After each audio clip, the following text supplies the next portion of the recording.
Hi guys, it is SmackDown time. We are competing with Hard to Kill tonight. Sam is over on the channel as well doing Hard to Kill. I am here for SmackDown right here on the Gimme a Hole Yeah podcast. We have got some exciting stuff for you.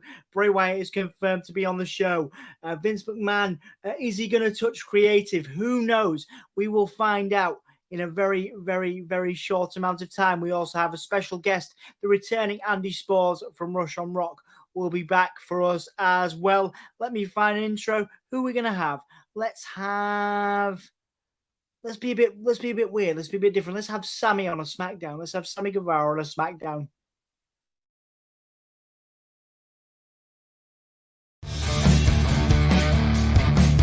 Hello, welcome, and give me a hell yeah. Give me a whole yeah. Give me a whole yeah. From the Spanish god, Sammy Guevara. Cheers to everyone watching in Yorkshire and beyond. I hope you guys have a great day from the Spanish god. Shout out to Dom. Shout out to Anthony. You guys are smart because you're fans of me.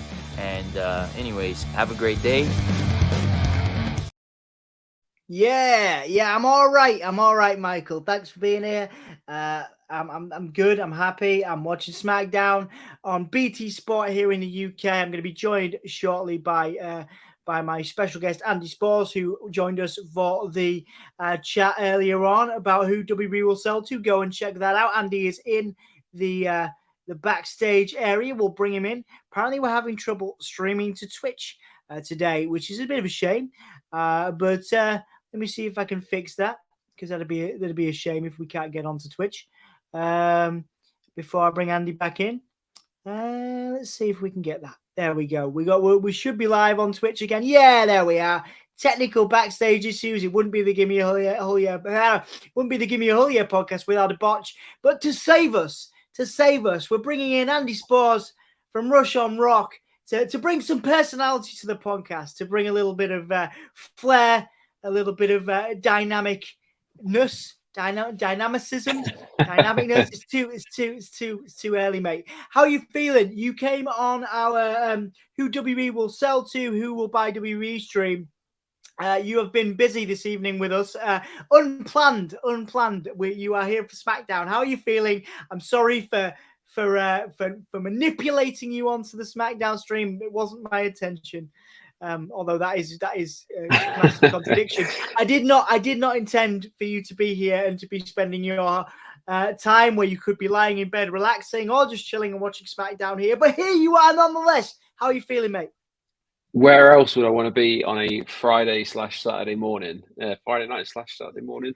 And right here, man. Lovely. Exactly. And also, all the character was already here. I feel like I just bring the kind of mellowness. You bring the energy. I'll kind of try and balance it out a little bit with I like it. some I like dulcet tones. You do have a very good. You've got a good voice for like audiobooks. You know what I mean? Like somebody that can soothe people on like a long drive, but also like help people to kind of relax a little bit. But equally you've got that serious tone as well. So when I can send people to sleep. Wait, no, I was gonna say when shit gets real, you're on there. Like you imposed your will on that last stream. You were like, this is my point, and you drove it home, and I loved it. It was great. It was great to have your viewpoint in there, Andy. Thank you so much. Especially with, obviously, we get some very strong viewpoints from people like Anthony, obviously Dan Reed as well. So lovely to have your viewpoint in there. Lovely to join you, and also thank you for saying I have a voice for an audiobook, because it's better than telling me I have a face for radio, because that would have been upset me. Oh no, I've been told that many a time. Yeah, I've been told that many a time. You have the voice for audiobook is a massive compliment in my book, because it means you have a voice that can calm people down in almost any situation, which is not what you could say for my proper strong Yorkshire accent, as I'm like, hello and welcome to the Gimme a Hole Yeah podcast at like flipping 1 a.m. So Andy, what are we expecting after last week's SmackDown? You've had a week away, a couple of weeks away from whatever it is that we are doing, and whatever it is that we're doing right here. How are you feeling about this one? Because we didn't have any Bray last week. We didn't have we didn't have what did we have? We had some Sami and Roman exposition that just sort of fractures in that relationship shone through. Are you expecting more from this as we are 2 weeks away now? 2 weeks away from the Royal Rumble? Yep. Yeah, that's exactly the point I would also make. 2 weeks away from the Rumble. Yeah, that in a Matt Riddle voice, I'd like to hear him say, like, instead of Randy, it'd be Andy. Hey, Andy! Yeah, I like it. It's good. Yeah, so 2 weeks from the Rumble, you'd expect things to going to kind of jump up a little bit. So I'm hoping this is going to be where we kind of get a little bit more Kevin Owens and Roman Reigns action. And I reckon we've got a big Intercontinental match tonight, which I'm looking forward to. So there's some good matches, but yeah, I think it's going to ramp up more. I think we'll see a bit more of your favourite Bray on tonight. Because Bray wasn't actually on last week, was he? No, he wasn't on. It was just LA Knight doing a promo. Yeah, which is very good, by the way. Yeah, LA Knight's incredible. I will put over LA Knight until for any reason I can. We are just going on to the opening of SmackDown, guys. We've had the then, now, forever. We are kicking off SmackDown. We've got the relatively new intro with Charlotte in there, Roman Reigns, Natalia's in there, Ricochet, and the Bloodline. So we are kicking off. I'm sorry, guys, we don't seem to be having a couple of technical issues with Twitch, so we're not on Twitch at the moment. I'll keep trying to fix it while we are live, but for those that do watch us on Twitch or seeing us on Facebook right now or YouTube, we are having a couple of issues with Twitch, but we'll try and get that sorted as soon as possible. But yeah, Andy, I didn't get to, while we're kicking off SmackDown, I didn't really get to catch up with you. How have the last couple of weeks been? How have you been? Good, yeah. I'm probably in the same as everyone else. The new year brings around new ambitions to try and be a bit more healthy. It's going okay, and the kind of wrestling side, there's a lot going on since I was last on a couple of weeks ago. Big news for UK fans being that Money in the Bank is coming, which I'm sure I've heard you talk about already. So yeah, really looking forward to the absolute S show that's going to be trying to get tickets for that, just to make sure, because you never want to be too presumptuous. There'll be a lot of people wanting to go to that from the media side of things. I'm very much hoping that both of us will be there and rubbing shoulders with the superstars again, and all the kind of other people that we met from Clash. But you kind of want to make sure you've got that ticket in your pocket, because this is a whole other thing, isn't it? This isn't a stadium show, this is an arena show, and it's going to be loud, so you want to be there. So I mean, Money in the Bank, first time in the UK as well. It's huge, isn't it? I love Money in the Bank. I love ladder matches. I think it's just from back in those WrestleMania 17 days, where seeing the TLC and the ladder matches, from that kind of era of the Hardys, the Dudleys, Edge and Christian. I love ladder matches. The only other one that could have done it for me is the Rumble. I love the Royal Rumble. It's probably one of my favorite. I always look forward to it. So this era, or this kind of area that we're in right now, a couple of weeks out from the Rumble, I love it. Everything about it. Yeah, man. Yeah, it's an exciting time for sure. I've made sure Anthony is going to be covering the Royal Rumble right here, because I am having it off. I enjoy 2 pay-per-views a year. Well, one pay-per-view I have away from the podcast. I may have another one, but I won't get too excited about it yet. But the Royal Rumble I am having for myself to watch in bed with my beautiful partner. We're going to cuddle up. We're going to have some popcorn. It's going to be great fun, just to enjoy it. Not that of course, I love being here, and I love dragging my friends here, like Andy, so that they can suffer with me. We love being here, but it's great sometimes just to watch it as a fan, because very rarely do we get to do that now. I'm either, as of recently, of course, working at an event, which I had the privilege to do with Clash, which is where I'm at, Andy, and hopefully do more of that, or I'm doing a podcast, or I'm doing a live stream. So, it's nice to have that time for ourselves. So, a question while Gunther is coming out, obviously, for this blockbuster Intercontinental Championship match. There's 2 big ones for you, Andy. The first one is raised for you by Michael, and that is, does Sami Zayn turn face tonight? Do you think that big turn is going to happen on this SmackDown? Not tonight. Sorry, I was just distracted by when they do these kind of title matches and they put the lights down. It always makes it feel like a bigger occasion. So I do enjoy it when they do that. As for Sami, I would be surprised if the face turn happens tonight. I think there's more mileage in it. I would imagine he might. Well, in my opinion, I think he'll lose tonight, and he'll kind of get his public thrashings, I guess, from Roman next week, which would then take us into 1 week from the Rumble. And then there'll be kind of that guess of whether Sami will help or hinder him at the Rumble match. That's it, innit? I would imagine that seems to be the kind of obvious way, but hey, we're in the Triple H era. It's not as straightforward as it used to be, so we might see some twists and turns. Yeah, I'd like to see it. Like I say, I think they've got to really pull it out. A few more weeks from one of the biggest pay-per-views of the year. There's another question I had for you as I'm just watching Braun Strowman's green and yellow shoes. What's going on there? He's got some fancy shoes on him, hasn't he, Andy? Braun Strowman seems to be way more fashionable these days than he used to be. Green Bay Packers. Oh, there you go, Green Bay Packers. Thank you very much. Hassan is in, and yes, you can have your vote in a second. I'll ask Andy this question beforehand. We are a couple of weeks away from the Rumble, Andy. Do you expect any surprises? Is there anything you're really looking forward to at the Rumble match wise? Any surprises in the Rumble for you? So I think the big question or the one that everyone's kind of predicting, I guess I should say instead, is just my BT Sport starts to lag a little bit, is Cody Rhodes' return. I think we'll probably get that announcement either on Monday or the following Monday on Raw, because it seems to be doing these vignettes where it's going to lead up to him announcing it will be back in the Rumble. I personally would love to see a surprise back. I don't know how healthy he is, but I'd love to see Big E back. I think he'd get a monster pop if he came back, as he should. And to be quite honest, I'd prefer him to go a bit further than I would to Cody, because I think Cody needs to go a slightly different route to the title. I think it's too strict, too linear for him to win the Rumble and go through that way. But I think Big E could be a big one. I think we'll get someone quite big come from New Japan. Really? Wow. I think there's some sort of reciprocal deal from Carl Anderson being across there, and Shinsuke being loaned out for his match across in Japan as well. Yeah.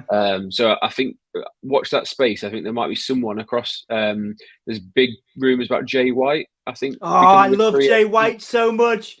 He's my second favorite. He just happens to have the same finisher as my first favorite wrestler, but Jay White is absolutely my second favorite wrestler on the planet. He's amazing. He's incredible. I love him. So so that'd be cool. So you think Jay White? I heard rumors of Kyrie because of the connection to WWE. Obviously, still there. Obviously, the Forbidden Door to New Japan. That would be cool. Kyrie Sane coming back for the Women's Rumble too. That would be interesting. Yeah. Okay, and the third big one for you. And thank you again for those viewpoints. We'll talk more about that through this stream. I believe I've got you for an hour, so I'll pack in as many questions as I can before you quite rightly get some rest, mate. Braun versus Gunther. This is a big match for a SmackDown. This is a pay-per-view match, a Royal Rumble level match, one might say. Why are they putting it on SmackDown? And do you think we're getting, do you think there's any surprises here, or is Gunther taking this win? I think Gunther's taking the win. I'd imagine there's going to be some shenanigans. I don't think it'll be a straight finish. I would imagine something will kind of get involved at the end, especially with it being in the opening match that prolongs this kind of feud. It's all got a bit convoluted, though. Just to let everyone know, we are in a commercial break at the moment. It kind of started out with a bit of a sort of run around the outside and Braun doing his usual choo-choo thing. But choo-choo train thing, yeah. Yeah, but I think it's got a bit convoluted with the idea that him and Ricochet are kind of teaming up and having each other's backs. But Ricochet's had that beef with Hit Row last week, and I'm not really too sure why they're kind of splitting this up a little bit. So it'd be interesting to see where they go. But I can see them prolonging it, or this might be the end of it, and they go into the tag division. But that seems to be very randomly paired together. Yeah. Like I say, they've Gunther. Braun has been sticking up for Ricochet a lot, and like you say, they seem to be, one of those teams that WWE likes to do. The big man and the kind of it reminds me a lot of like Razor Ramon and the 1-2-3 Kid back in the day, and that kind of vibe. You know what I mean? And they love those pairings, and they have done for many times, many years, the big guy and the smaller guy. So maybe that's what they're doing. And I would say that's probably what they will do. If Braun doesn't win here, they'll put him in the tag team division to maybe challenge for the championships after But yeah, I don't know. Maybe challenge for the championships and lose because again, for me, the Usos have to lose to Sami and Kevin if they're losing, you know. So Yeah. I don't know. I wouldn't see the point in necessarily putting putting Braun, who I would still argue is one of the biggest stars in the company, physically and otherwise. I would argue it'd be a bit of an odd one to sort of put him in the tag team division. He's already been a tag team champion with Nicholas, of course. Yeah, I wonder if it's they're trying to bolster the tag division a little bit, and maybe what'll happen here is, and this is just completely spitballing. I wonder if they kind of have Ricochet as a pairing with Braun, and then they kind of stick that into a sort of triple threat match for number one contender with Hit Row and Imperium with the two guys other than Gunther, and then that leaves him free to go for an IC somewhere else, a feud somewhere else. But then you get the three teams. So that's good booking. Maybe. Love that. Very good booking, yeah. Dan Reed was in, of course, earlier. Michael asking who's watching Impact. Hopefully people are tuning in to support Sam, and I believe Anthony is with him. This will be only his second ever solo stream on the channel. So go and, I mean, I think Anthony is still with him right now. There's 7 people watching that, so please go and, not saying leave us, but please open up a new window and go and support Anthony and Sam as well on Impact if you can. As we are watching Gunther absolutely manhandle Braun. This is Gunther here for me is really showing his capability as a main eventer. If he can manhandle Braun Strowman in this way, then maybe he could manhandle Roman in this way, Andy. Yeah, I think I'm just looking, like, Gunther is in incredible shape, by the way. I know really every time he's on, but he seems to be like losing weight, but like he's a big guy, like even without that kind of weight on that he's had previously. But the big thing for me is he's always been put in matches where arguably there's a kind of more experienced wrestler on WWE TV. This one, I would say he's kind of got to be the technical guy here. He's got to kind of lead this because Braun, for all he is, he's definitely not a sort of technical wrestler. He's a big guy wrestler. So this is an interesting one because Gunther has had some amazing matches over the last few weeks against the likes of Ricochet or Shinsuke and those guys who you'd expect good matches from. This, if they could pull a decent match out of Braun, fair play to him. Interesting point. Like I say, Braun has always been for me, my money, the Vince by numbers talent, the kind of the giant from the 80s and 90s, which will always, of course, have a place in WWE and of course have a place at the top of the card. But yeah, like you say, not a talent that you would associate perhaps with the legacy of the Intercontinental Championship. I believe Gunther will be a similar champion to how he was in the UK and NXT UK. I believe he'll hold this title for a very long. He should rather, not that he will, because I can't predict that. I am not a wrestling booker. We are a podcast and we are fans. But at the end of the day, I think they should treat Gunther's Intercontinental Championship run like they treat his NXT UK Championship run. I don't think he should have he should get rid of that title for a very long time. Is my opinion. Yeah, definitely agree, and I think he's been booked very strong as well because I think Triple H is such a big advocate of his. I also think Vince is, because he saw the kind of work he was putting in to get his physique the way that is probably more in line with what Vince wanted. But that change came at a great time because they're both, I think, quite big fans. Yeah. I agree with Michael's point. I think Gunther would be a great person to dethrone Roman. But I think he's actually got the IC title to keep them apart. Interesting point. Yeah. I'm firmly of the opinion he'll have a long IC run.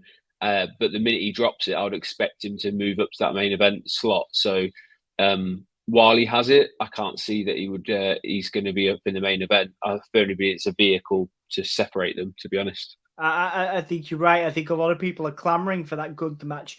Another one that people seem to be clamoring for, Andy, is Gunther and Lesnar. Now, would you pay big money? Would you pay big money for that match? We'll talk about Roman and Gunther in a minute, but Gunther and Lesnar, people are saying for WrestleMania, for the Intercontinental Championship, no less. Brock Lesnar versus Gunther. Would you, that's showing up on people's dream cards for Mania this year. Would you buy that? Would you invest in that? I think it's a great question, because I think there's a little bit of layers to it, because it just kind of depends what Lesnar shows up. When Brock's on it, he's on it. Like, you can see why WWE and Vince have been so hot on Brock for ages. The Brock that we've had over the last kind of like year, maybe, or like kind of like 6 to 9 months, he has been enjoying being back, and I like to see it. I think that Brock would have a great match. I'd also like to see the kind of back and forward in the build-up would probably be better than the actual match itself. This match, as it's kind of going on, they're doing a very good job of having it more of a battle, because this is the first time we've had Imperium get involved to help out Gunther here.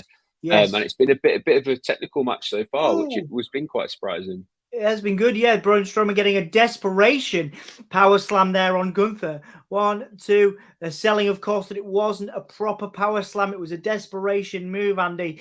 Actually, you mentioned, pulling a decent match out of Strowman. Gunther seems to be doing it here. This might be the best Braun Strowman match I've seen in a very long time, if ever, I would say.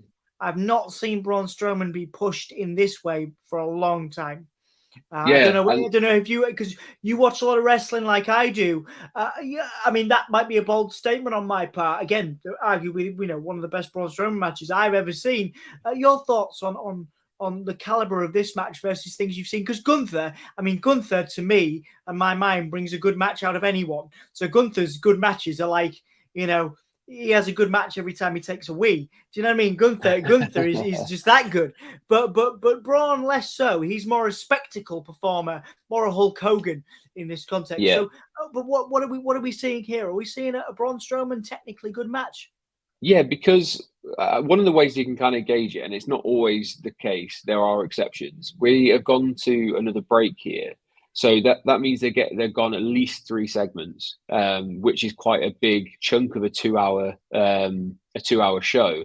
So the fact that they're giving them quite a lot of time to kind of like develop this story, they're both kind of beating each other down a little bit. As we went off into the commercial break, you saw Braun selling his arm that's been worked on throughout the match.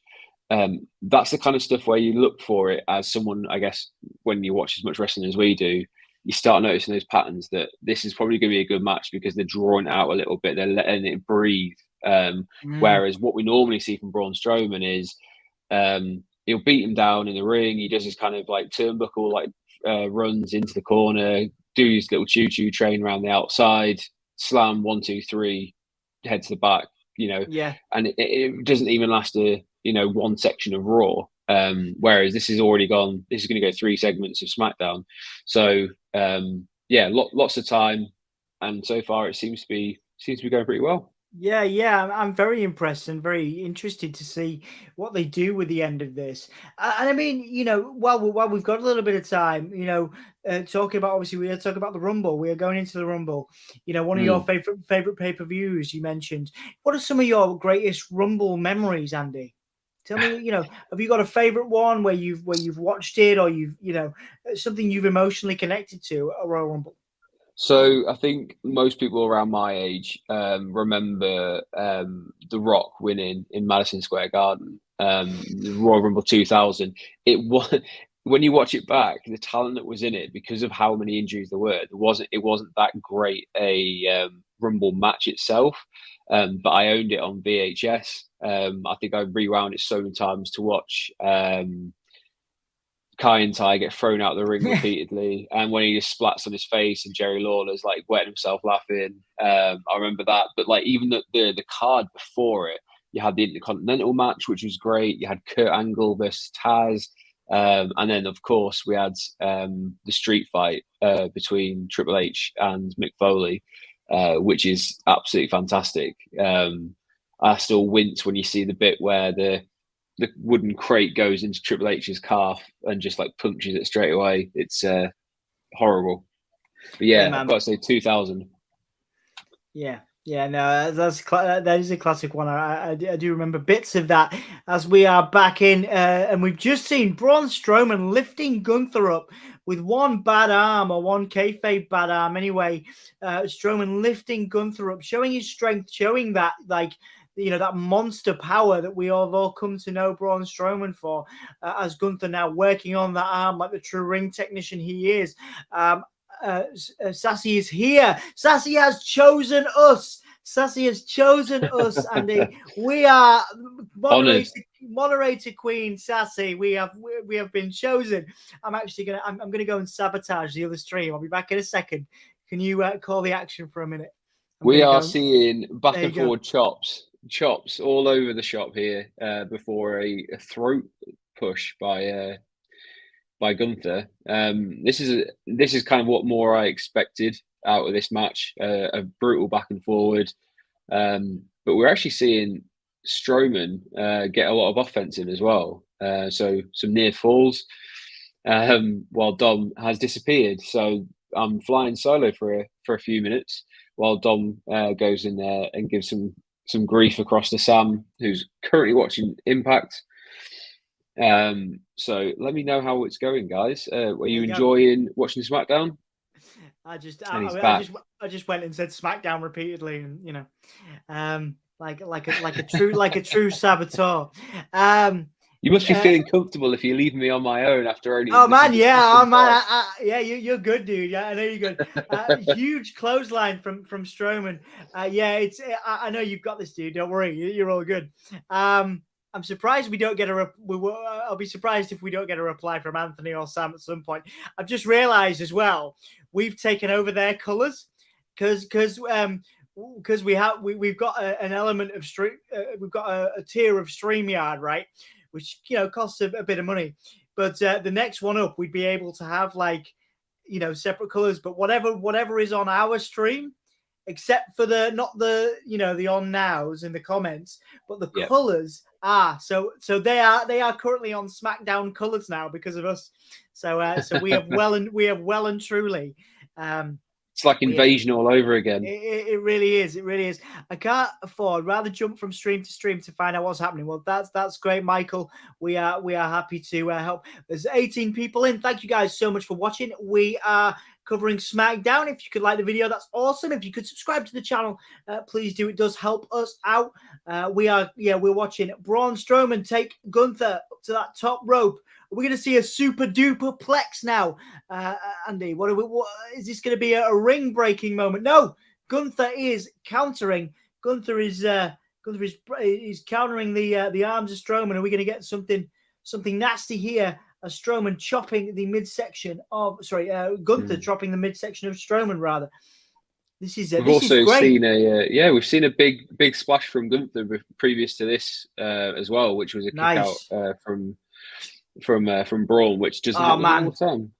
That power bomb didn't look as strong as I think they wanted it to, but it was still a cracking finish, still a great finish from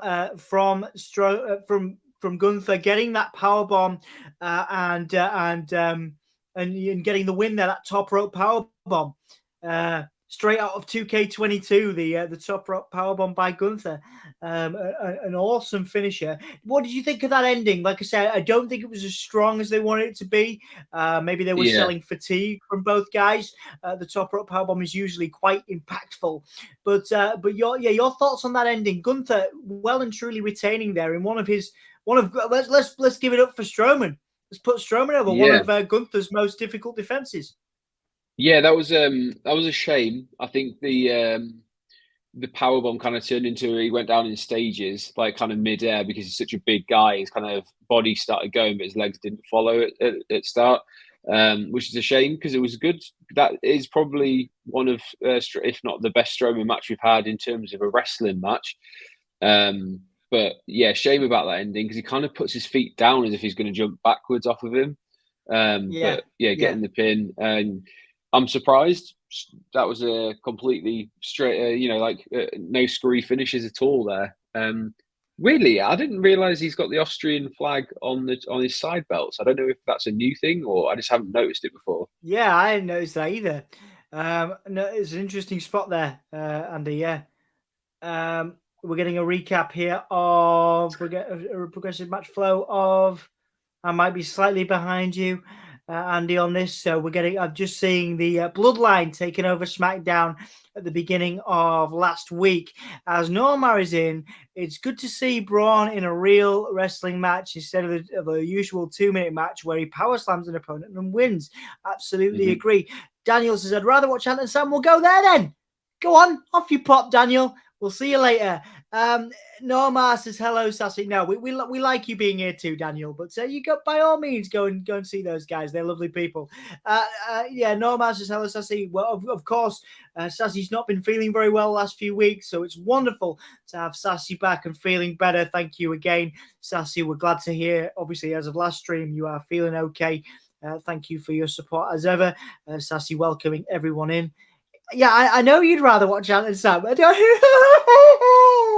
It's okay, mate. You're all right. You're okay. You can go between both of us. It's fine. I'll just leave you with Andy, shall I? He's much better looking than me. Yeah. Don't do that. Don't do that. Full frame. No, you did great, mate. You did great. I won't go and invade the other stream anymore. I'll leave them to it. But you were fantastic. Sassy welcoming Daniel in, even though he doesn't want to be here. Thank you, Sassy, again. Really appreciate it. We're just getting a recap, guys. I need to update that banner. We're getting a recap now of the last week. So the Sami and Roman tension. This is, and I obviously, as you know, I'm a huge Bray fan, Andy. This is without question the biggest and best story on in wrestling, and I can't even argue it. It's not even a competition. Sami Zayn and Roman Reigns and the tension that's between these guys is absolutely phenomenal and phenomenally done. Your thoughts on how this story is played out? Because I thought Sami Zayn was the best friend of the Bloodline. I thought everyone loved Sami. And the last week or so, we've started to see that tension come out. Yep. I mean, I'd love to kind of hear what everyone else thinks. I know we've got a few people watching along, so thank you and welcome to anyone who's just joined as well. But I would love to hear what people think is the kind of plan here, because in my opinion, I think they're still waiting on a couple of pieces to fall into place for WrestleMania, whether they've got the likes of Rock, what they're going to do with Cody Rhodes, what's going on with Seth Rollins, etc. There's still different avenues available for this Sami Zayn bit to go down as he speaks to Paul Heyman outside the Bloodline locker room. I'd love to see him have this. I think I said it 2 weeks ago. I want him to have the underdog moment at WrestleMania where he's the one to dethrone Roman. I think that would be one of the biggest Mania moments, and there's definitely routes they can go down to do it as the kind of like beaten down dog over the next few months or weeks or so. I mean, it'd be great. It'd be great. I mean, people, the ultimate underdog, Sami Zayn, you know what I mean? There's so many ways they could go. They could go Rock, they could go Cody, they could go Sami.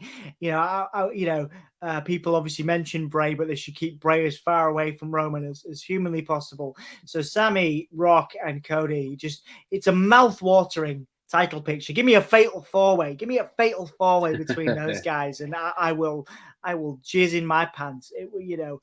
There's been very few main events that I would be so excited over, but realistically, like I said, I think they're waiting for the Rock, the potential of the Rock, and also Cody. They can say both of those. There's also talk of Roman splitting the belts. They might split the belts somehow and have Roman versus Cody one night, and then maybe Roman versus the Rock. I saw that around. It was going to be Cody one night and Rock another one, but whether they have whether they do that to Roman is another matter.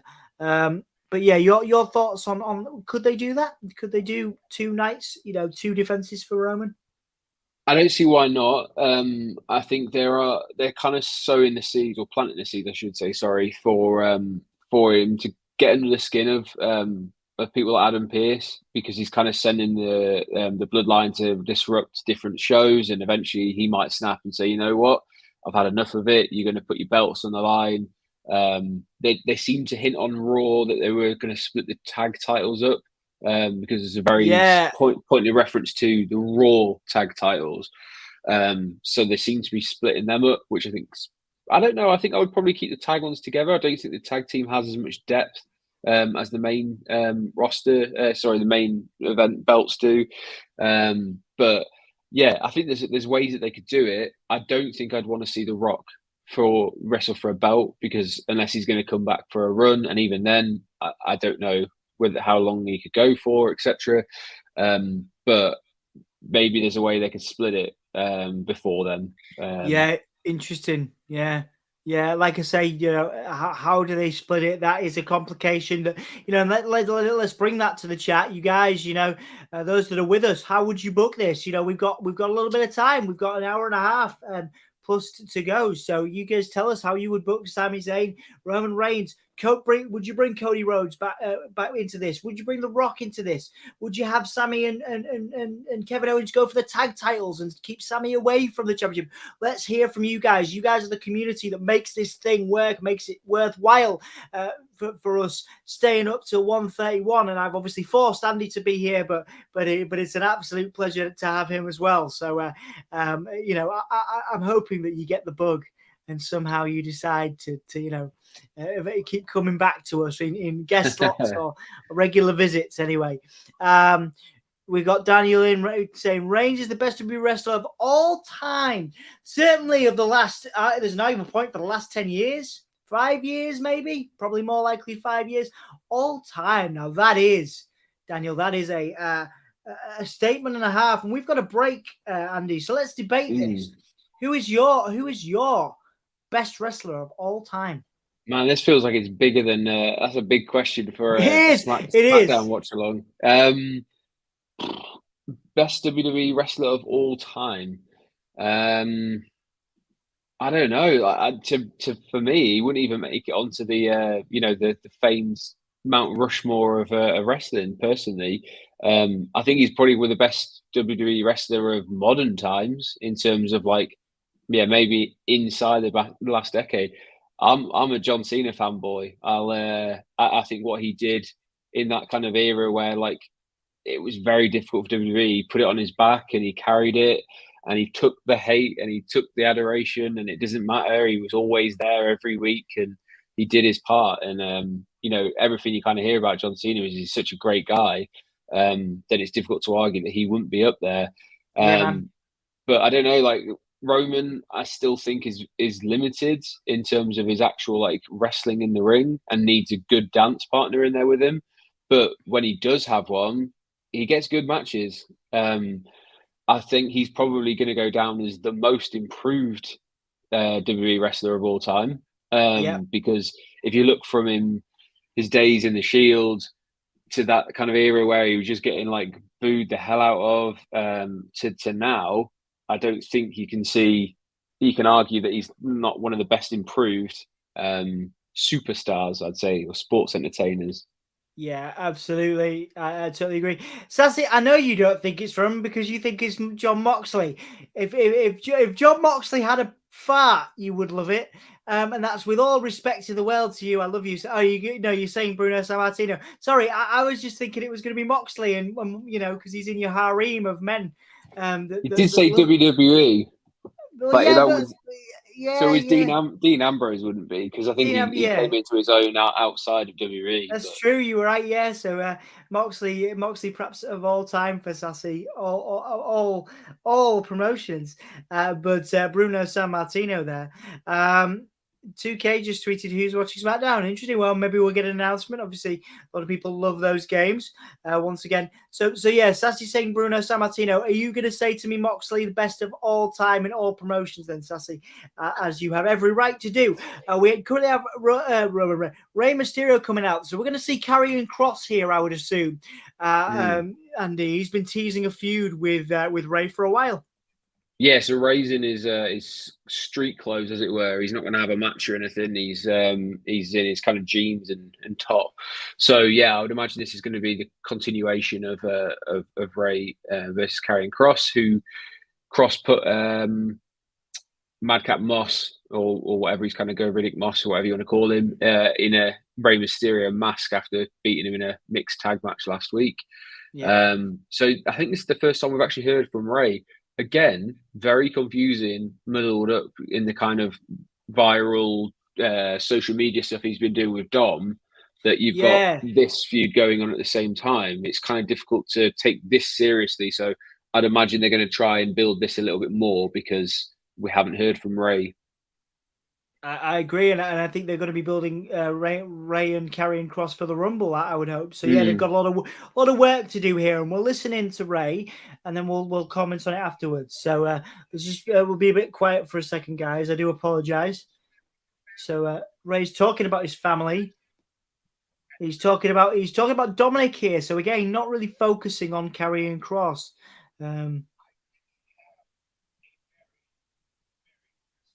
He didn't have a very Merry Yeah. Christmas. Yeah, he didn't. He was taken over by his now gangster son, Dominic. I enjoyed the hell out of that segment on Raw, by the way, on Miz TV. Yeah, They sold that very well.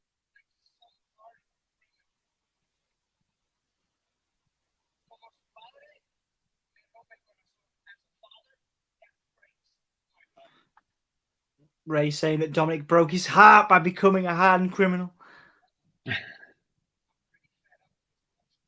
Oh yeah! Oh, we got a BS word. Yeah. A naughty word on SmackDown. Rey saying he's fed up of the BS from his son.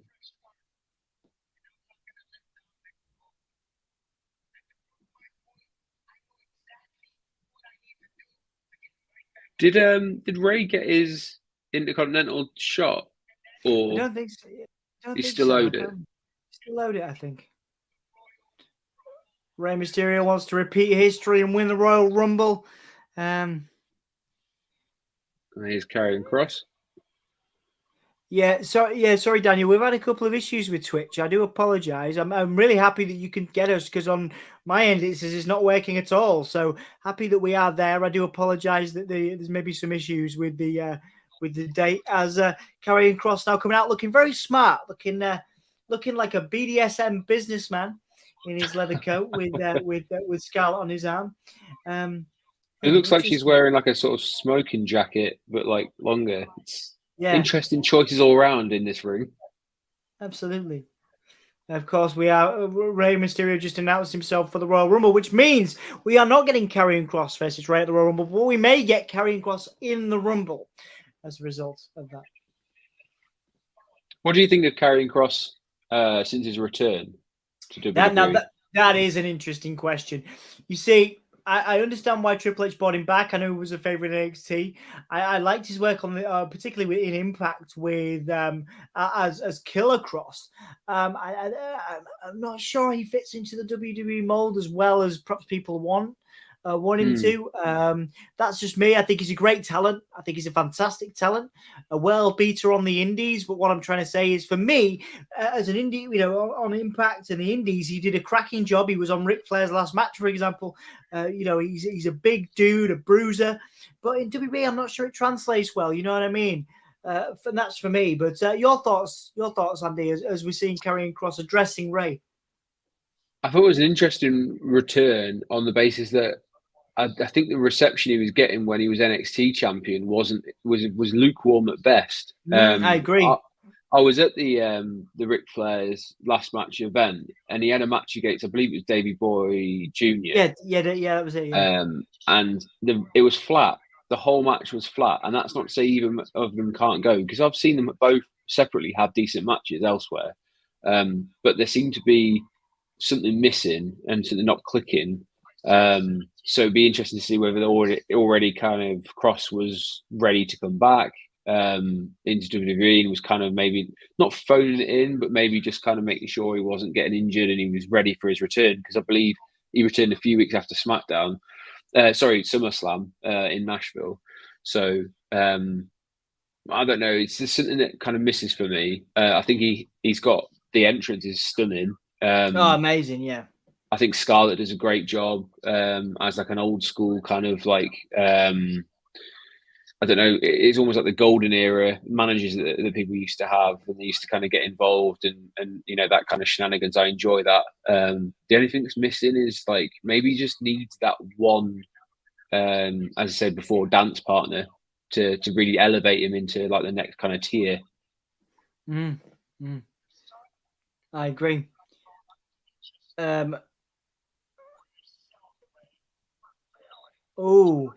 Karrion Kross attacking Rey Mysterio as a father, saying that he hasn't raised Dominic Mysterio well. Rey Mysterio going straight for Karrion Kross, trying to provoke. Obviously, Karrion Kross provoking Rey. Karrion got a bear hug on Rey, but Rey, the underdog, knows how to get himself out of these situations. Are we getting a 619 on Kross? I don't think so. Scarlett with a trip. Scarlett with a trip there. Yeah, nice.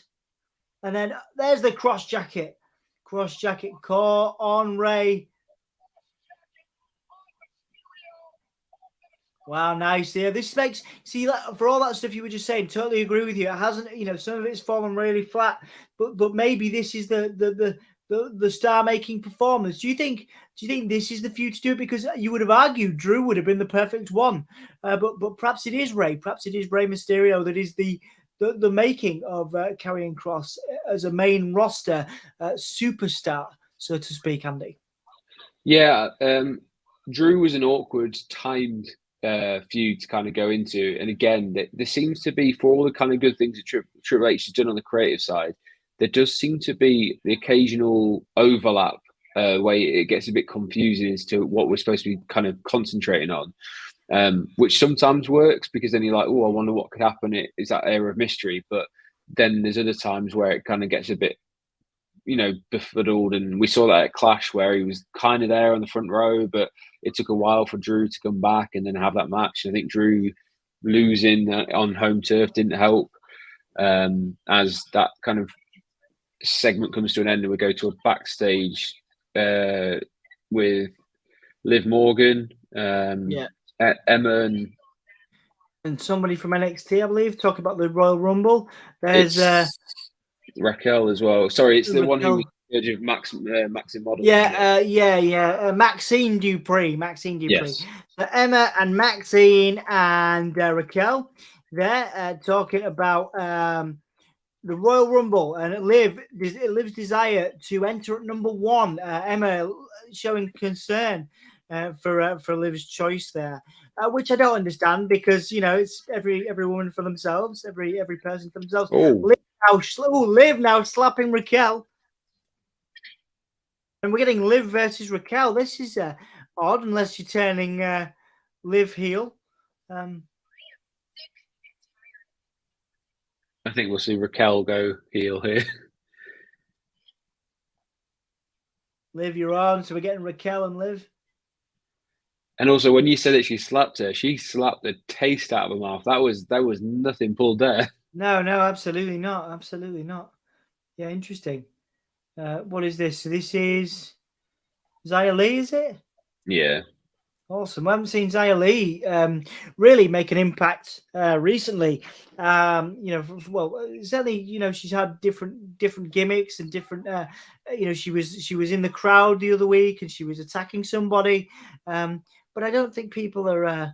Necessarily connecting that well with Xia Li. Tegan Nox is going to be facing her here, and that again suggests to me that Tegan Nox is going over again as the babyface star. Xia Li now a heel. I think I'm confused by this, Andy. Why are we? Yeah. Go on. Xia Li. I think Xia Li is probably going to go over in this one because neither of them seem to have been booked particularly strongly. But as you say, we've seen more of Xia Li in recent weeks where she's kind of got involved. The one in the crowd stands out a little bit. I'm a massive NXT fan, and the most relevant Xia Li ever was when people were trying to wonder what was going on with those vignettes when they were doing the kind of Chinese water torture and then the kind of like the drills and stuff and getting beaten by kendo sticks, etc. And then people were wondering who the name escapes me of who it was that was sat in the seat. which turns out it was actually Wendy Chu the whole time. The whole time. There was also Boa as well, who I thought was great. I really like that gimmick too. Boa, but Boa's disappeared, I think, now. Yeah, he almost looked like a sort of Resident Evil bad guy with his sunglasses. It was great. So, guys, I'm just going to direct your attention to the poll on YouTube. Braun, you guys said 74% Braun. You guys thought Braun was going to win the Intercontinental Championship. Obviously, that did not happen. So that was the last poll. I'm currently going to do you guys a new poll. As Hassan has just asked, I can almost predict it. There are things you can predict. You're going to wake up in the morning. You're going to need to have a wee. You're going to need to have a poo. And you're also going to need to do a poll for Hassan on a Give Me a Whole Yeah stream. To be fair, Hassan, what would we be without you? At least you are consistent. We are grateful to have you with us consistently. You are always in asking for the poll. So I will do that for you now. As we are currently on a break, we will come up with another burning question, I'm sure. What was I going to say? I did notice there was a comment that was on there before. I don't know if you can kind of bring it back up or not, which is about not knowing who's in the Rumble. Which I think is a really good point. It is. You're absolutely right, and I believe that was Michael. I'm gonna bring his comment back up. Personally, I don't want to know who's in the Rumble till the night of. The problem with that, and I completely understand that from a fan perspective, we are, of course, first and foremost fans. Obviously, myself and Andy are lucky to do some work in wrestling, but that also gives us, an insight.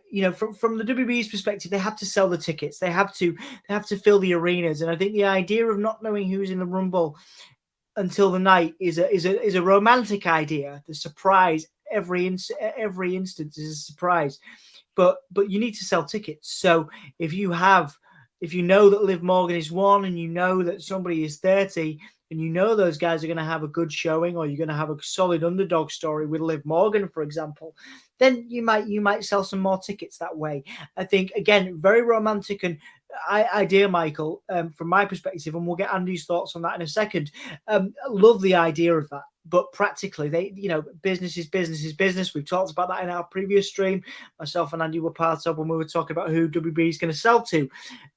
They have to think from a ticket sales perspective, and I believe that's why traditionally we know who number 1, number 30, and a lot of the surprises. I mean, we already know Edge and Beth Phoenix are more than likely to be in their respective Rumbles, Andy.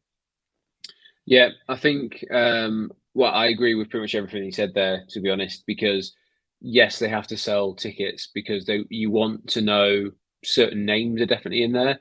But what I would say is, from a story point of view, the Rumble has a lot of elements going on because, as you said there, Liv Morgan being number 1, it's not a new thing. We normally do know who number 1 is because they've used it as a sort of punishment before. They've used it as a draw before, different things like that. So I would say you've got like that aspect. I think personally, as long as they're not announcing every single participant and they leave maybe like 5 or 6 slots free, I don't have an issue with that because then you still get to fantasy book the social media side of things, and we'll get a bit of a buzz about, I wonder who they're kind of keeping them back for, that sort of stuff. But I think there was a year recently where they pretty much announced, at least the women's one was entirely announced from start to finish. You do want some mystery, which is why I think the Rumble has always been so popular, is because it feels like anything can happen. But I do agree. I think there is an element of that.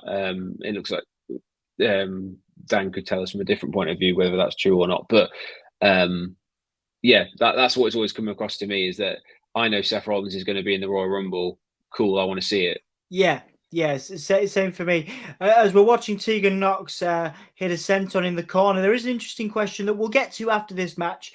And Daniel has brought it up in the comments from Twitch, who's we seem to still be working over there, which is great, which is the conversation around Naomi, and a potential surprise return at the Rumble.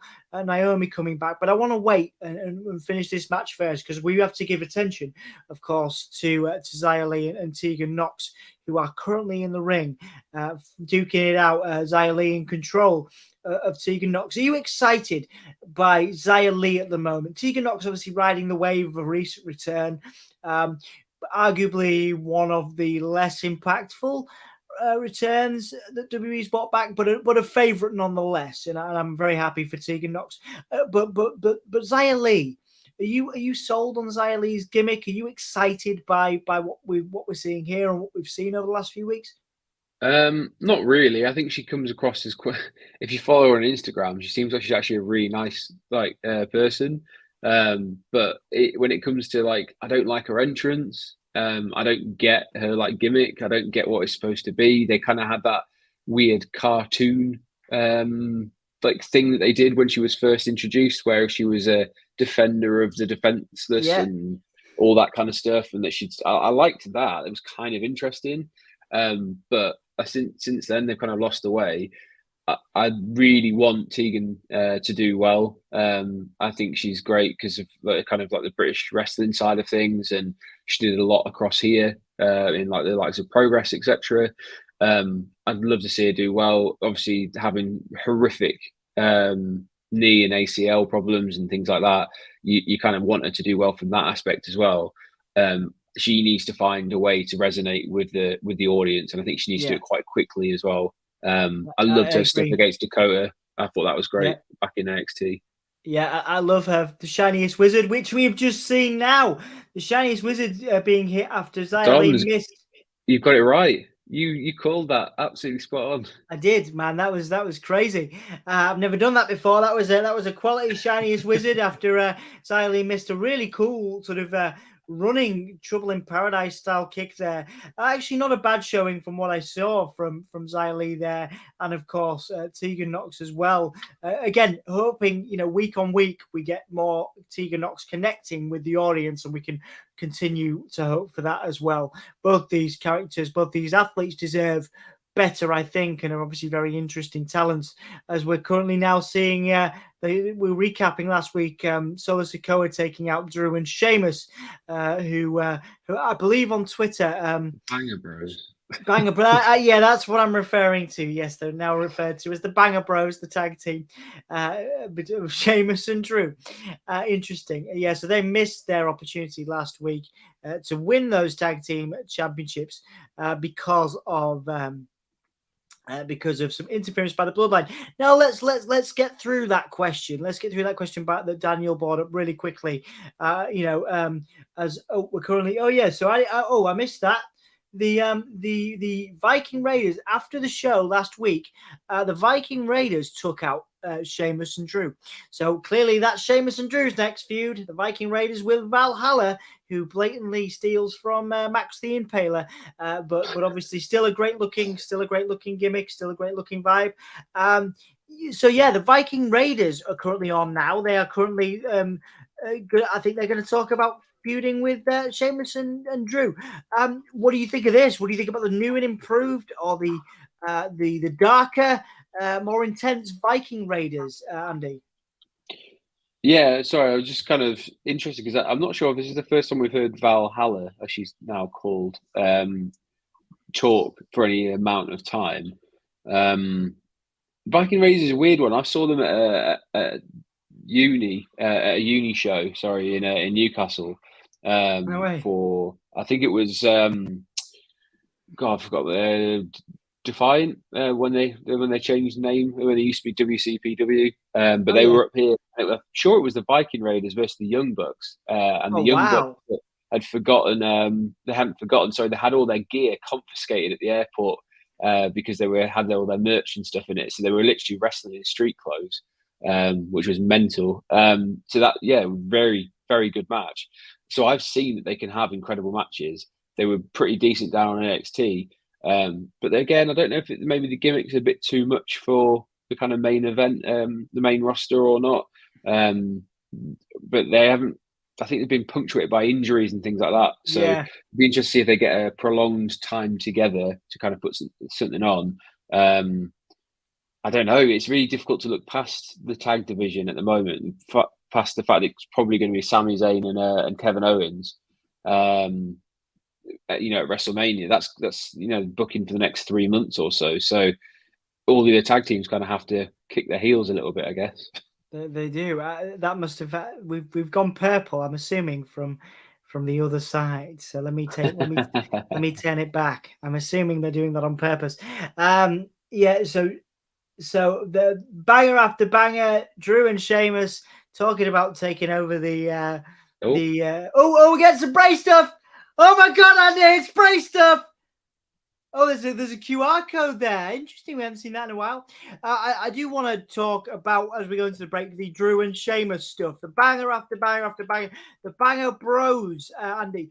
Quite entertaining for me. Maybe it's because I'm very, very British. I'm very much that, I do like bangers, and I do like, proper lad humor sometimes. So Drew and Sheamus, they're just two dudes who are oh my god. What? Hello, I'm Anti-Beamed. It's good, man. It's good. I'm Anti-Beamed. I've been walking a while, and I've come to this stream to say, go and watch the other stream. It's far better. Hard to kill. Don't watch my brother fight. He's rubbish. You done? It's quite a nice mask, though, Anthony. I want to know where he got that from. Anti-Beamed. Good. That was clever. That was good. I think he looks a bit too comfortable in that mask. He looks like he's worn that 3 times on a Friday night. Oh, I've seen him do things with that.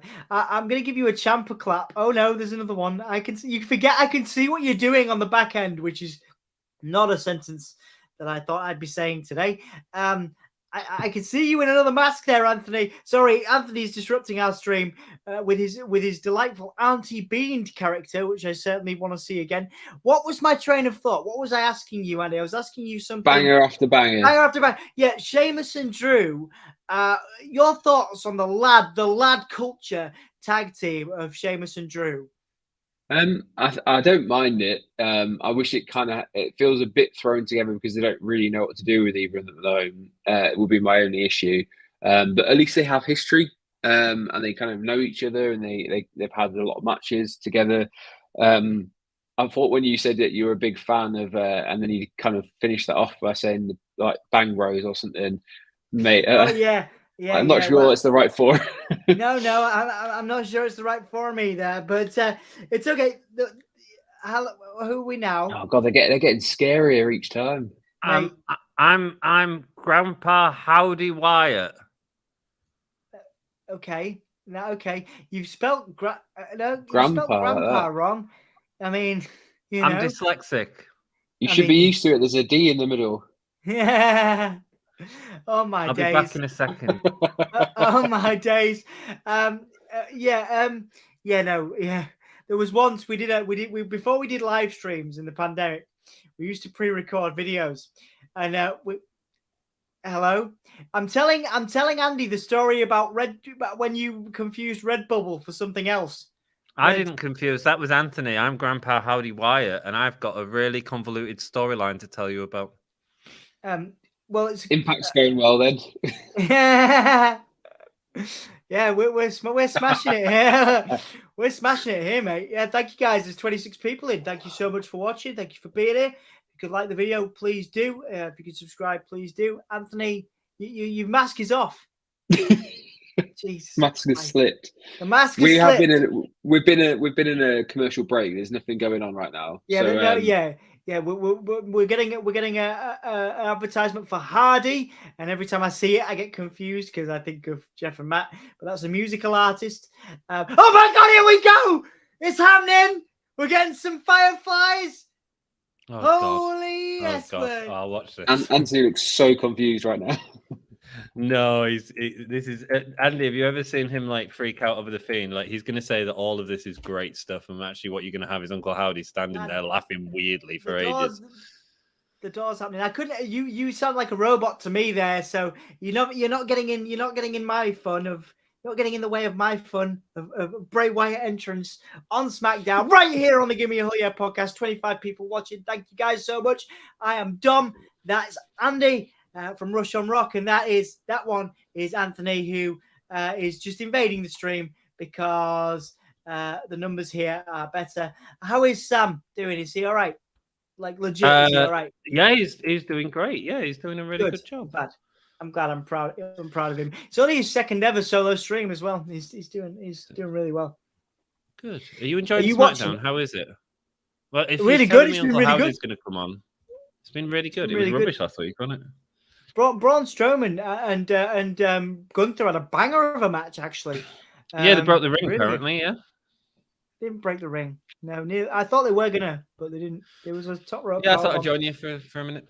Thanks, man. Andy, your thoughts on this SmackDown? We are currently 1 hour, just over an hour in. Your thoughts on the SmackDown as a whole?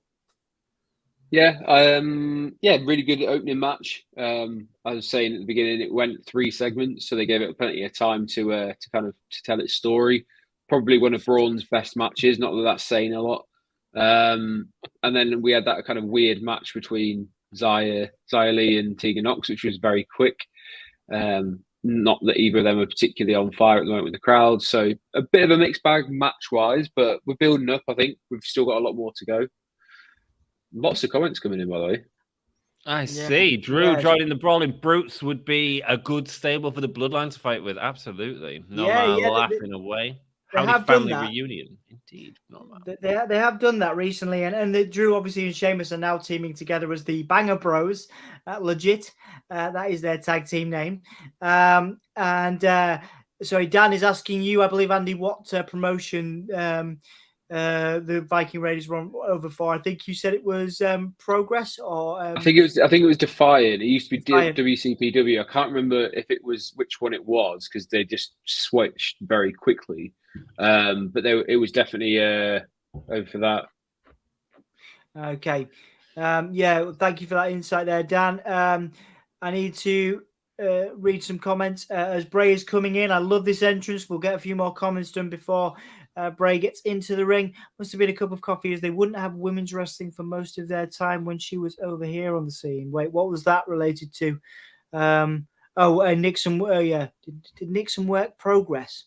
As in Tegan Nox. Interesting question. I think she did. I couldn't 100% say. I would bow to anyone's wisdom if they could tell me, but I feel like she had a couple of matches. What Bray does have is a banging entrance track. Yes, it's Code Orange. Dom, is that your banger, bro? Yes, he is. We're getting a recap of the Uncle Howdy stuff. I thought this was awesome when Uncle Howdy's sister Abigail Bray out of nowhere, Andy. We haven't talked yet. You went on.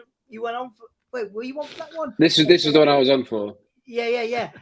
Dom, take your pills. Yeah, I need to take my pills. I'm so excited. I forgot when Andy was on. Take us back through what your thoughts are, because we were both for what I do remember, we were both very surprised and very happy because there's some storyline progression here with Uncle Howdy attacking Bray. Yeah, I enjoyed this. I'm not too sure about the Alexa stuff over on Raw with him kind of just standing at the top. Not sure about that angle, but the stuff they do with LA Knight, I think LA Knight is brilliant. And I think amazing. At the time, I think he's a perfect foil for Bray because he's very much kind of like Stone Cold and Rock in the way he does his promos. Very, very to the point. I love his kind of catchphrases of like, he was brilliant when he was at Impact. He was originally on doing that kind of stuff. He was great. So there's a rocking chair. Is that a rocking chair? Oh, that's interesting. Is that a rocking chair? It is. It is. Is Vin Diesel going to be involved in the Pitch Black match? What the hell kind of a question is that? Anthony, are you watching this? Yeah. It's Bray Wyatt. I want to see how garbage it is. Hi, Ant, my favourite member of the Gilmy Audio channel. Stop talking. You just said we're here. What? You just said we're here like you used to say. I'm a bit behind, but that's fine. Oh, Jesus Christ. You're getting excited about him saying we're here now. Jesus. Hi, Ant, my favourite member of this channel. Daniel, you are so lovely. I've tanked your viewers, by the way. Yes. My aim was done. Oh, he said we're here on my stream just now. Yeah. So you're quite behind. So Bray's now reflecting on his past, reflecting on all the things he's done. Bray is the color red in a world of black and white. and the Eater of Worlds. Big pop for that comment. All right. Bray Wyatt says his Uncle Howdy.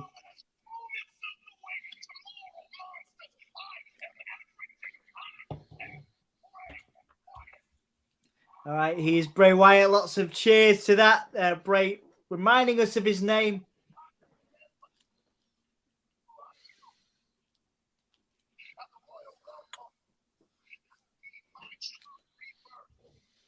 True rebirth of Bray Wyatt is coming at the Royal Rumble, guys. Anthony will be covering that right here. What?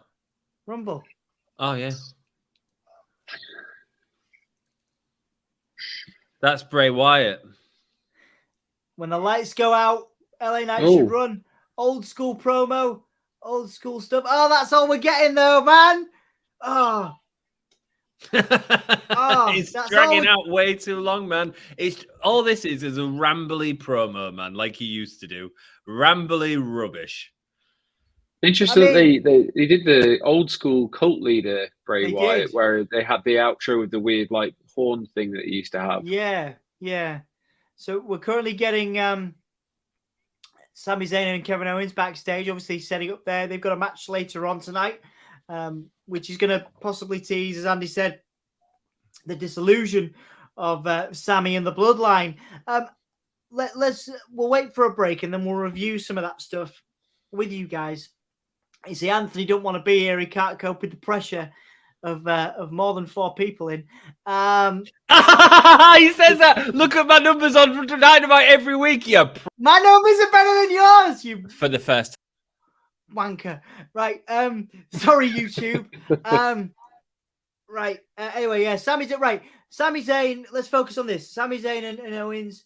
They're talking about the sort of again this dissension, this friendly rivalry. Andy, this is genius stuff. This is great. Your thoughts on this argument that these guys are having right now?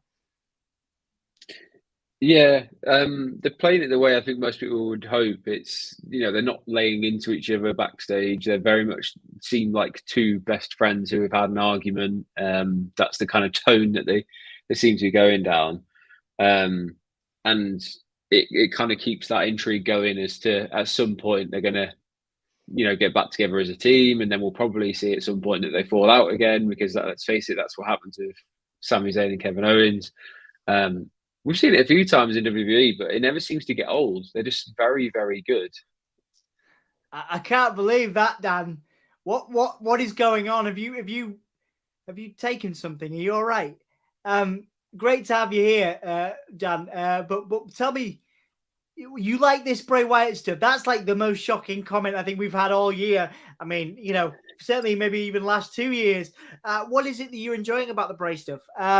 Sassy also likes it. As we're getting Liv Morgan and Raquel, obviously we did just see that Sami Zayn and Kevin Owens dissension heading into their match, the tease of this, again, 2 friends, like you said, Andy, arguing. And as we go into the break, just before that, before Anthony invaded us, during Anthony's invasion of our stream, we saw a Bray Wyatt promo, and obviously great intro, great entrance, but a rocking chair and a couple of hints to the old swamp leader gimmick. Andy, I didn't get a chance to ask you how you felt about it. How was that promo for you, and what do you think about the slow burn that we're getting?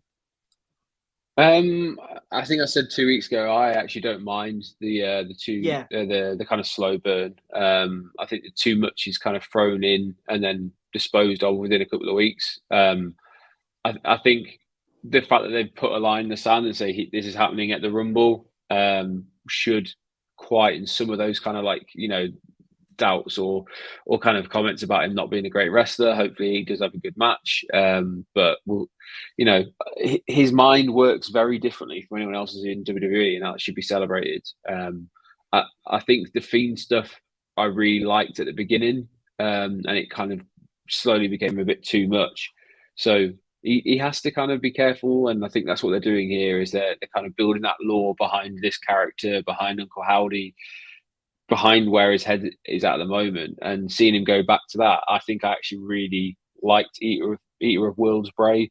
So having that back is cool. I like that. Yeah, no, I totally agree with you. Like I say, I really enjoyed that throwback there, but with a sort of a new character edge to it, the Uncle Howdy stuff.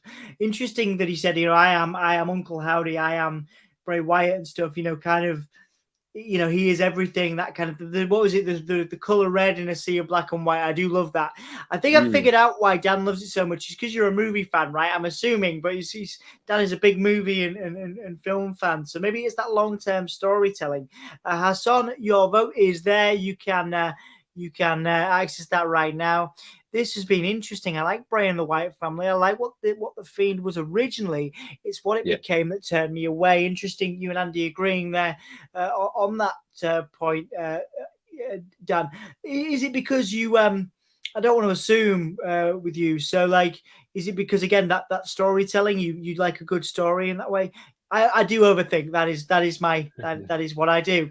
I just like to I like to think about this stuff.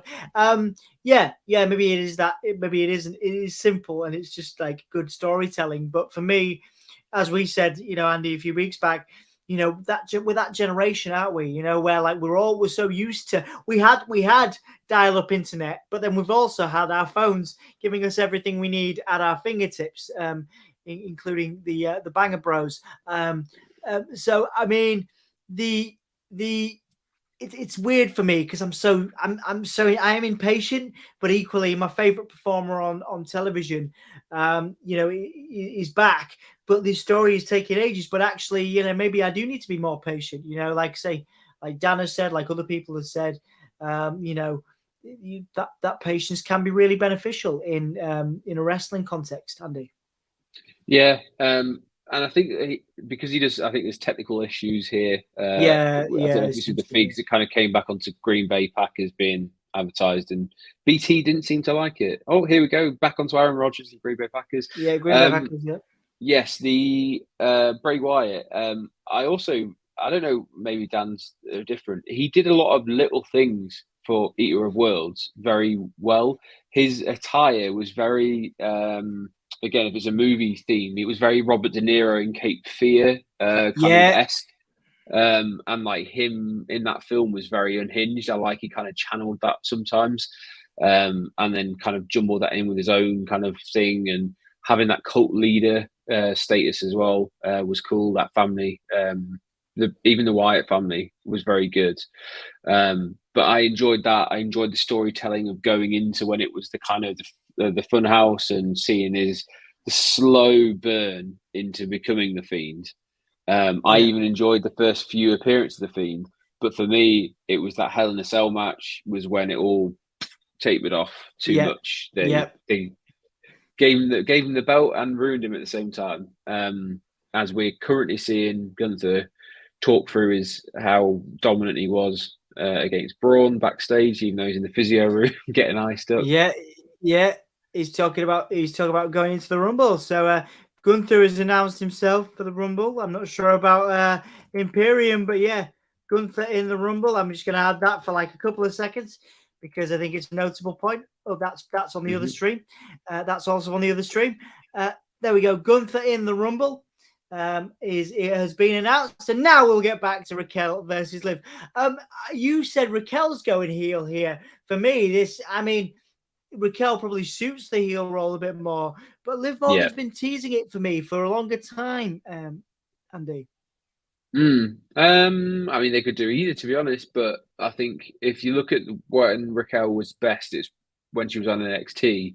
Was when she was heel with Dakota Kai in her corner. That was when I enjoyed her kind of work a little bit more. And when she was champion towards the end, she had a couple of decent matches. I don't know. It feels like something a bit wrong about one of the kind of like bigger in terms of physical wise and tall. I need to be careful what I'm saying. When she's very imposing, I think to be a face in this would be a bit strange against a smaller opponent. Yeah, would seem a bit muddled. Yeah.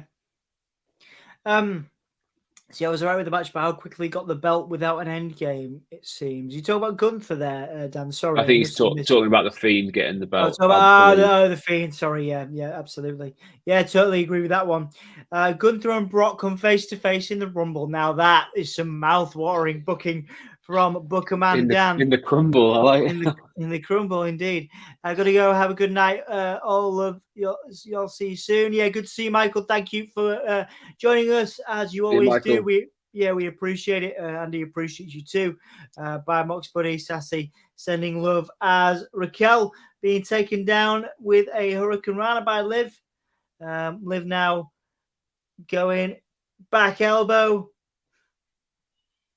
Huge clothesline by Raquel, the much bigger and stronger, as you pointed out, Andy, performer here. Your pick for this match, then? I haven't done. Have I done a poll for all this? Oh, no, I have done this poll. 71% of you say Liv is winning this. Who is your pick here, Andy?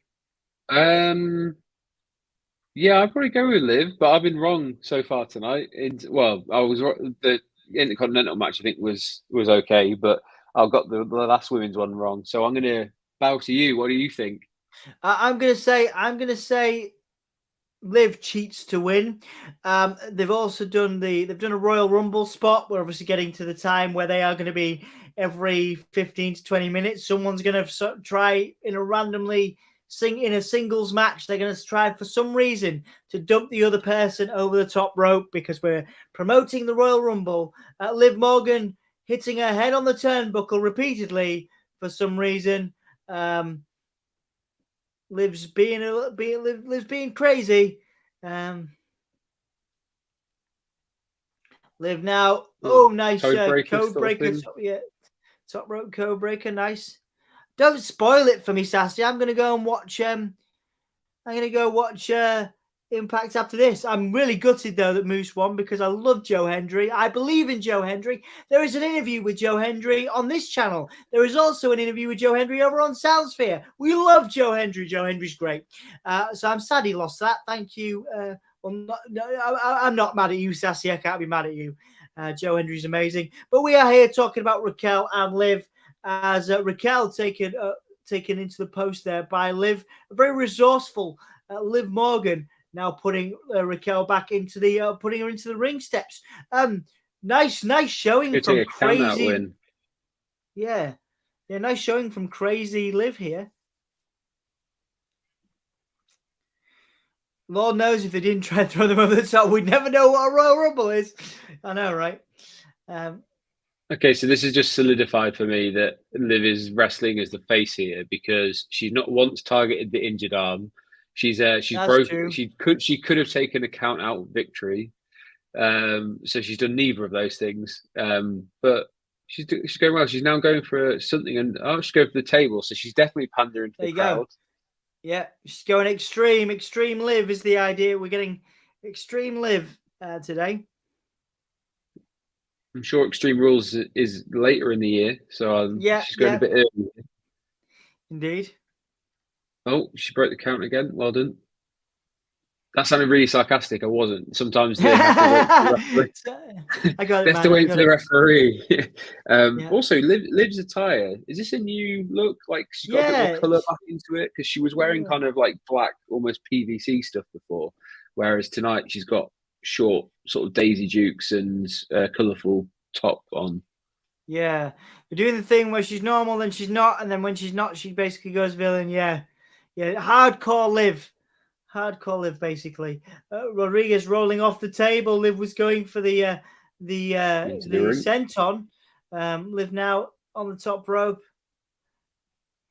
Caught by Liv. Swatted out the air. Yeah, just slapped her and it was poof.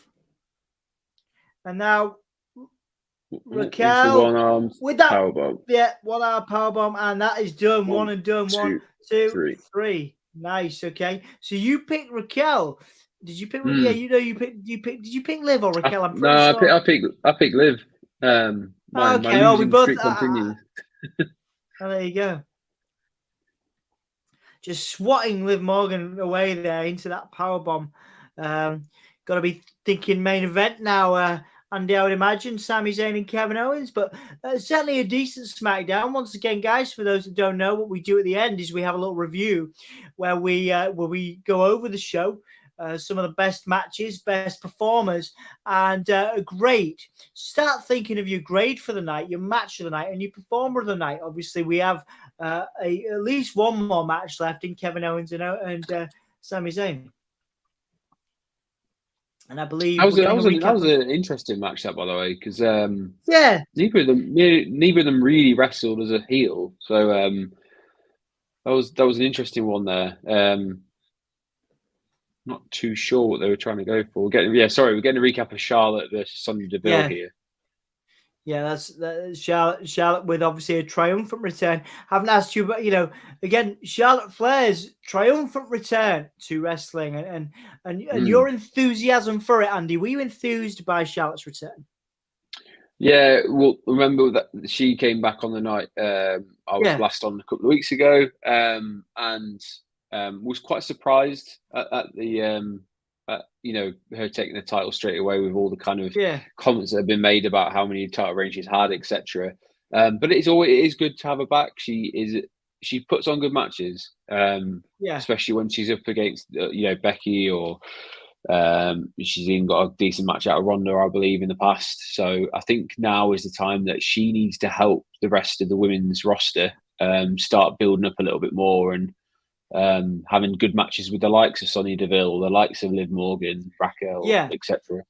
Yeah, building the women's roster up as arguably the greatest, certainly one of the greatest women's wrestlers of all time in Charlotte Flair, who we have an interview with on the channel in our WWE interview section. If you guys want to go and listen to that, as Sonya Deville is now complaining to Adam Pearce, Postman Pearce. I love Sonya's hair. Looks awesome. Love the grey streaks. Sonya now walking away from Adam Pearce. Obviously, they have a lot of history together as co-GMs of SmackDown as well. Tonight, Sami Zayn and Kevin Owens. We've had a lot of build up for that. Again, the end of Sami Zayn's love affair with the Bloodline, and the biggest storyline without question, I think, in WWE right now. Yeah, definitely. Interesting. I believe we haven't actually seen anyone from the Bloodline other than Sami. We saw Paul Heyman outside the door. I don't know if it's a sort of work that we're not seeing them, and then we'll see them later on or not, because we kind of need to see a bit more Roman versus Kevin Owens to build that match up in a couple of weeks' time. So I wouldn't be surprised if he's there and he's getting a nice little payment for about 5 minutes work on TV tonight. Yeah. But yeah, at the moment we've got the advertisement for the Ric Flair. Which, have you tried looking for this on the network? No. I think is it something? Yeah, I've not tried looking for it, but I thought it was thought it was something else. I thought it was produced by something else. I thought it was but clearly we can get it to on the network if it's being advertised over here. We can't. So maybe it's on Peacock. So I think that was one of the US adverts. But they've been advertising it's on there. They've got a trailer for it on the network, but I couldn't find it when I looked. I don't know if I'm looking in the wrong place or not. Maybe it's coming up. I will always say, I think I've told this story many a times. I will continue to do so. One of the greatest moments of my journalism career was being able to speak to Ric Flair, and he couldn't understand my Yorkshire accent for the first 30 seconds. I had to repeat myself a number of times, but certainly a lovely person to chat to on the phone. Yes. Where are we at now? Raquel needs a solid gimmick. Me and you have said this before, haven't we, Sassy? The more I get into it and the more I listen to, say, Andy's argument about turning a heel, I think she's got the Kevin Nash effect, where if she was a monster heel, maybe she wouldn't need a great gimmick. Diesel was Kevin Nash's gimmick, and that was basically just Kevin Nash being Kevin Nash. So yeah, I think Raquel can get away without a major gimmick if she turns heel. I don't know if that makes sense. It possibly doesn't make sense. It is, of course, now 2:23 a.m. for us here, so I apologise, Andy. Your thoughts on Raquel as a performer? I know you've talked a little bit about it, but in terms of does she need a gimmick? Does she need would you dress her up in something? What would you do to make Raquel exciting again? I don't know if it's necessarily what I would do with her, but I would probably do. I said it before. She was kind of labelled as Big Mammy Cool, which they're probably steering away from because of like using Mammy for Rhea. But I think it would be quite wise to maybe give her a mouthpiece, and maybe have her as more of a strong silent type of kind of like just a destroyer in the women's division. I don't like seeing her smiling and waving in the middle of a ring. It just doesn't ring true for me. It just seems very odd. So if they can give us someone who could talk, that's good on the mic. Again, I thought when they had her with Dakota, and Dakota could kind of like be the sort of like smaller, like more, she's the energy behind it sort of thing. That kind of worked well. So maybe if you can do that, I actually don't see a problem with her. Her and Sonya could probably be a decent team because Sonya's a decent talker. Yeah. You could reunite Tegan there. Yeah, Sonya's a good shout. Some great mouthpieces. I would have liked to have seen her with Malcolm Bivens, or as now he's known. On AEW. What's his name in AEW? It's going to bother me now. I'll have to find out. I'll do the Google. While you're doing that, I did actually Google earlier on. Nixon Newell did appear in Progress. There you go. Back in 2016, when she was also doing work in Shimmer and What Culture Pro Wrestling, so WCPW as well. I don't know how many matches he had, but there you go. Malcolm Bivens is now Stokely Hathaway in AEW. Charlotte and Sonya are now brawling backstage.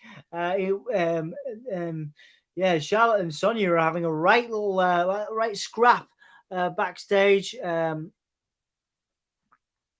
3 matches. Raquel versus Charlotte would be great. Both are imposing physical specimens. Yeah, I'd be up for that. Sonya now. Charlotte Flair thought she was done with Sonya. Sonya leaping over the box, the gearbox. That's not what it is. Charlotte leaping over the gearbox onto Sonya, and they are now being taken apart from each other. I'm a bit confused why Charlotte's dressed as the Pink Power Ranger, though. Charlotte Flair, I guess, interesting choice. Yeah, interesting choice. Yeah. What were you googling there, by the way? I forgot. Stokely. So it was Stokely Hathaway in AEW, but Malcolm Bivens in WWE. I would have liked to have seen them do something. As we are, what are we doing now? Cody Rhodes. We got another Cody Rhodes promo. Cody Rhodes is definitely coming back at the Royal Rumble.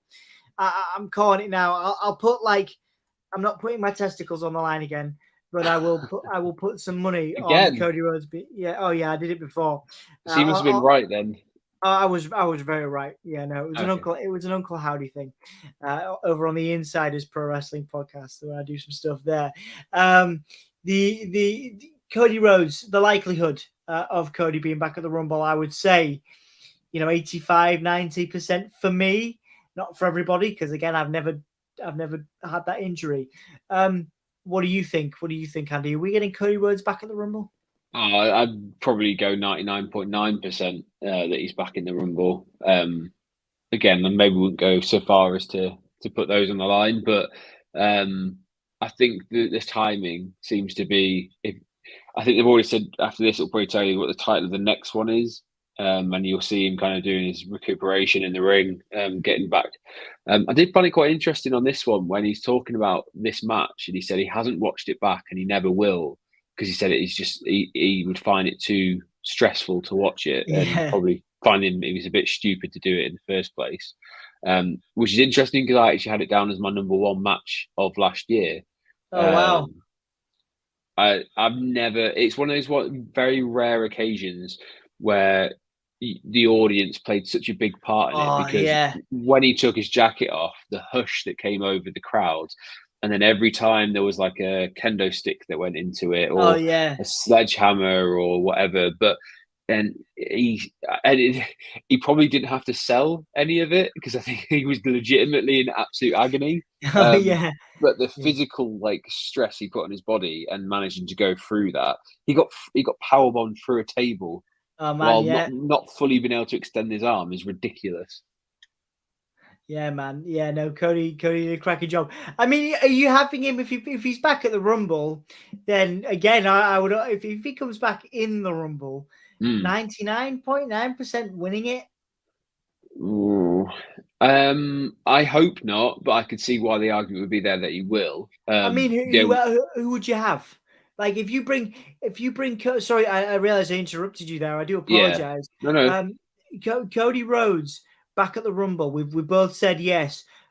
Back in the Rumble, we haven't agreed on that, as I know.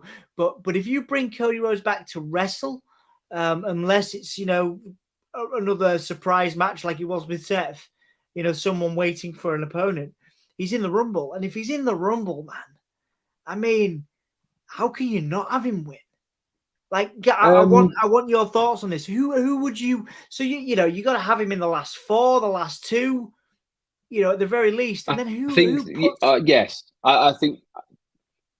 Well, unless they kind of reflame the kind of Seth Rollins stuff, because he did kind of put him out for longer, attacking in the night after the Hell in the Cell. So they've definitely not closed the book on it. I hope they don't, because they've already had 3 very, very good matches. And I don't really see why they would keep squeezing the juice out of it. But again, they also say never leave any money on the table. So if they think there is, it wouldn't surprise me if Seth throws him over as he thinks he's won or something. But I'm not sure 100%. Interesting Sorry, thoughts. I'm just reading that comment. Yeah, just interesting thoughts on progress there from Dan. When Cody said he couldn't watch that match back, what makes you think Cody was talking for real and not in character? Well, I mean, Dan, that's a good point, but it probably is character. But either way, it's I enjoy being worked. It's still weird to me, Dan. Yeah, we enjoy being worked, and you can't be worked, Dan. It's you obviously the insider, aren't you? So as Sami is coming out, rocking out as well, which is good to see. Again, I like Sami's info is he likes to get oozy. The crowd seems to be behind Sami as well. If Cody's in the Rumble and does not win, the crowd might get ugly.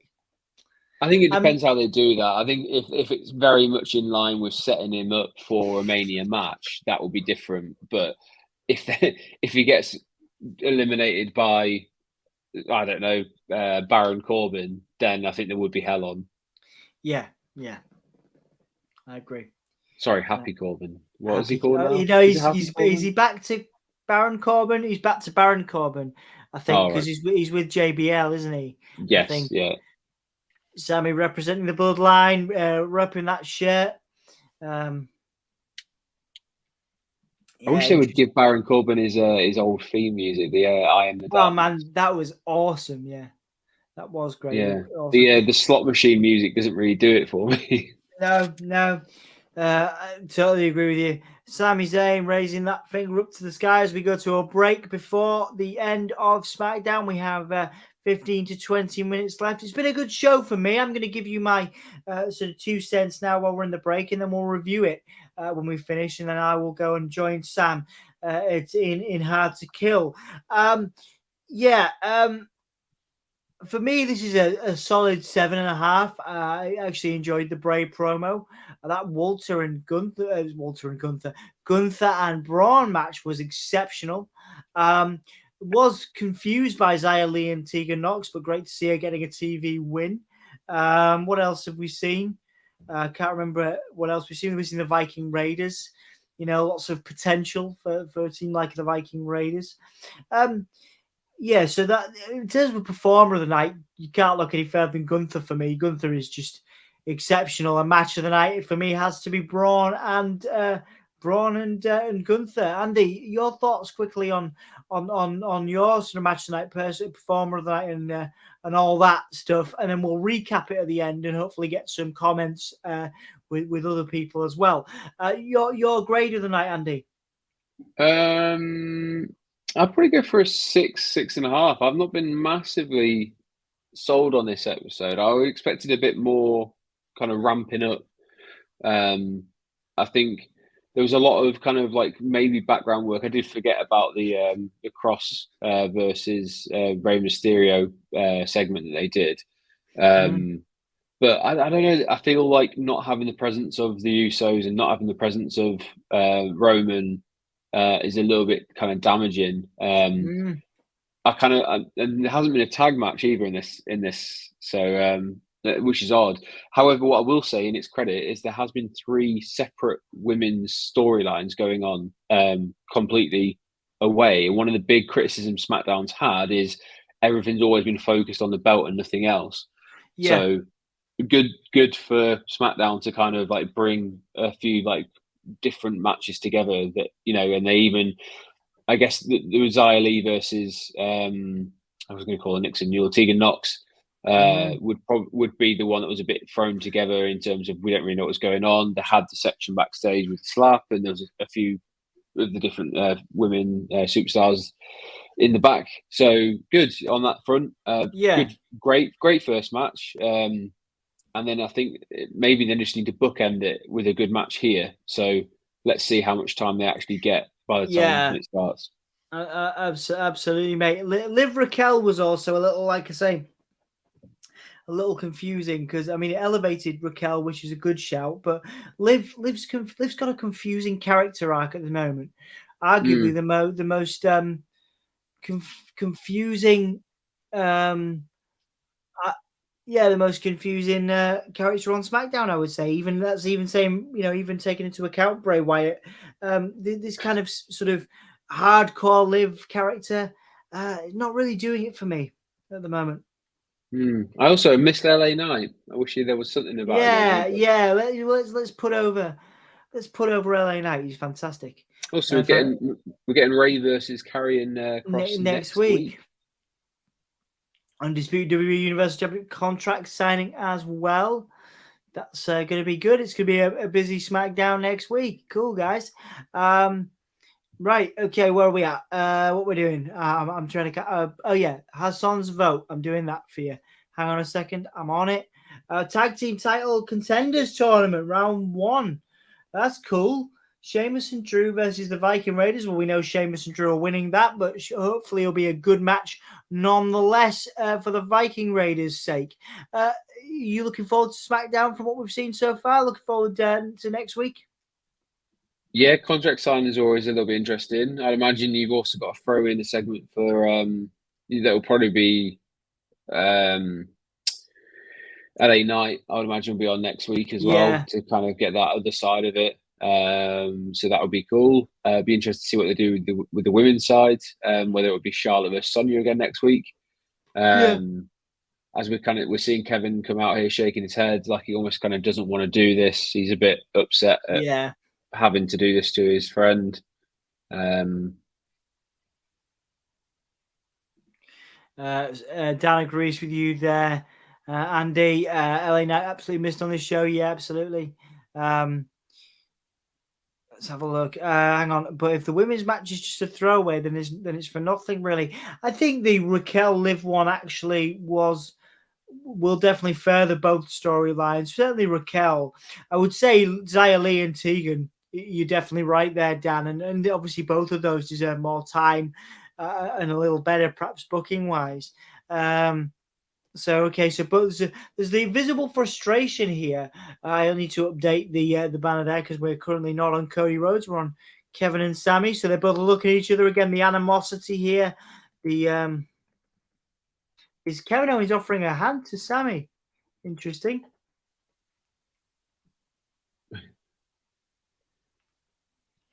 Kevin Owens, Sami kicking the hand away and pushing Kevin back. Sami wants to go. Sami wants to fight. He is an honorary use, part of the bloodline. Wants to defend his honor. As a nice It's shoulder kind of block by Kevin. Go on. rewinding about kind of 30 seconds or so when Kevin Owens is making his entrance. He's obviously been getting tips from John Cena because he talked down the camera, which you don't see Kevin Owens doing all too often. He normally just kind of slaps himself around a bit and gets himself psyched up. But yeah, talking directly down the camera. Talking to his buddy John. Yeah, from a couple of weeks back. Was it John Felix Anthony or Anthony Felix or something? Cena? Maybe. Yeah, that was a weird return for John, but good to see him. Obviously, again, like you said, easily John Cena in the contention for the greatest sports entertainer of all time, alongside your Hulk Hogan's and your Steve Austins, your Shawn Michaels. Certainly in terms of his outreach work for the wider world and community, John Cena trumps all of those individuals, I think. So I think there's a conversation for another time there, how great John Cena actually is after a swanton to the outside by Sami Zayn. What a maneuver from Sami Zayn, taking out Kevin Owens. Big yawns as we head into the final 20 minutes of SmackDown. Mate, I'm feeling it. There's nearly 20 people in there. Thank you guys for watching. If you could drop us a like, it really helps us out on the old algorithm. And please do support us if you can with a subscribe if you haven't already. It does help us again.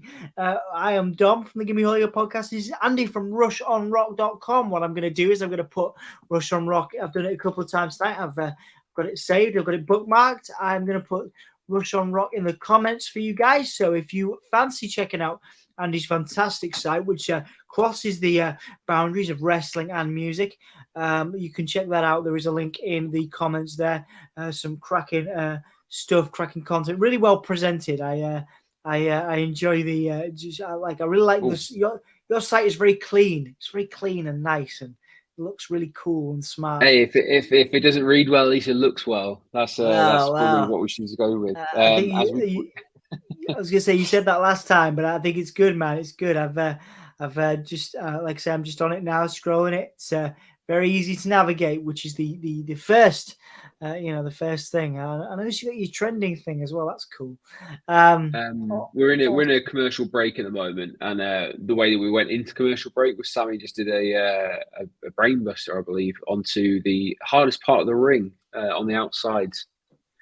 Yeah, absolutely. Yeah, straight in. I think that's the spot from their previous matches as well. Kevin Owens, Sami Zayn going to be playing some stuff back from the years of feuds across multiple promotions, Ring of Honor, WWE, of course. I mean, multiple independents in the UK and beyond as well. Sami Zayn and Kevin Owens back when Sami Zayn may or may not have been El Generico. You've got to say that there's so much history between these guys. So much history. Gonna pop myself over. Just gonna check out, see how Sam's doing. Just hold on a sec. I'm not leaving you. Don't worry. I'm just he's doing okay. It's good. I'll pop in and see him at the end of this one. So we're also El Generico. What a guy.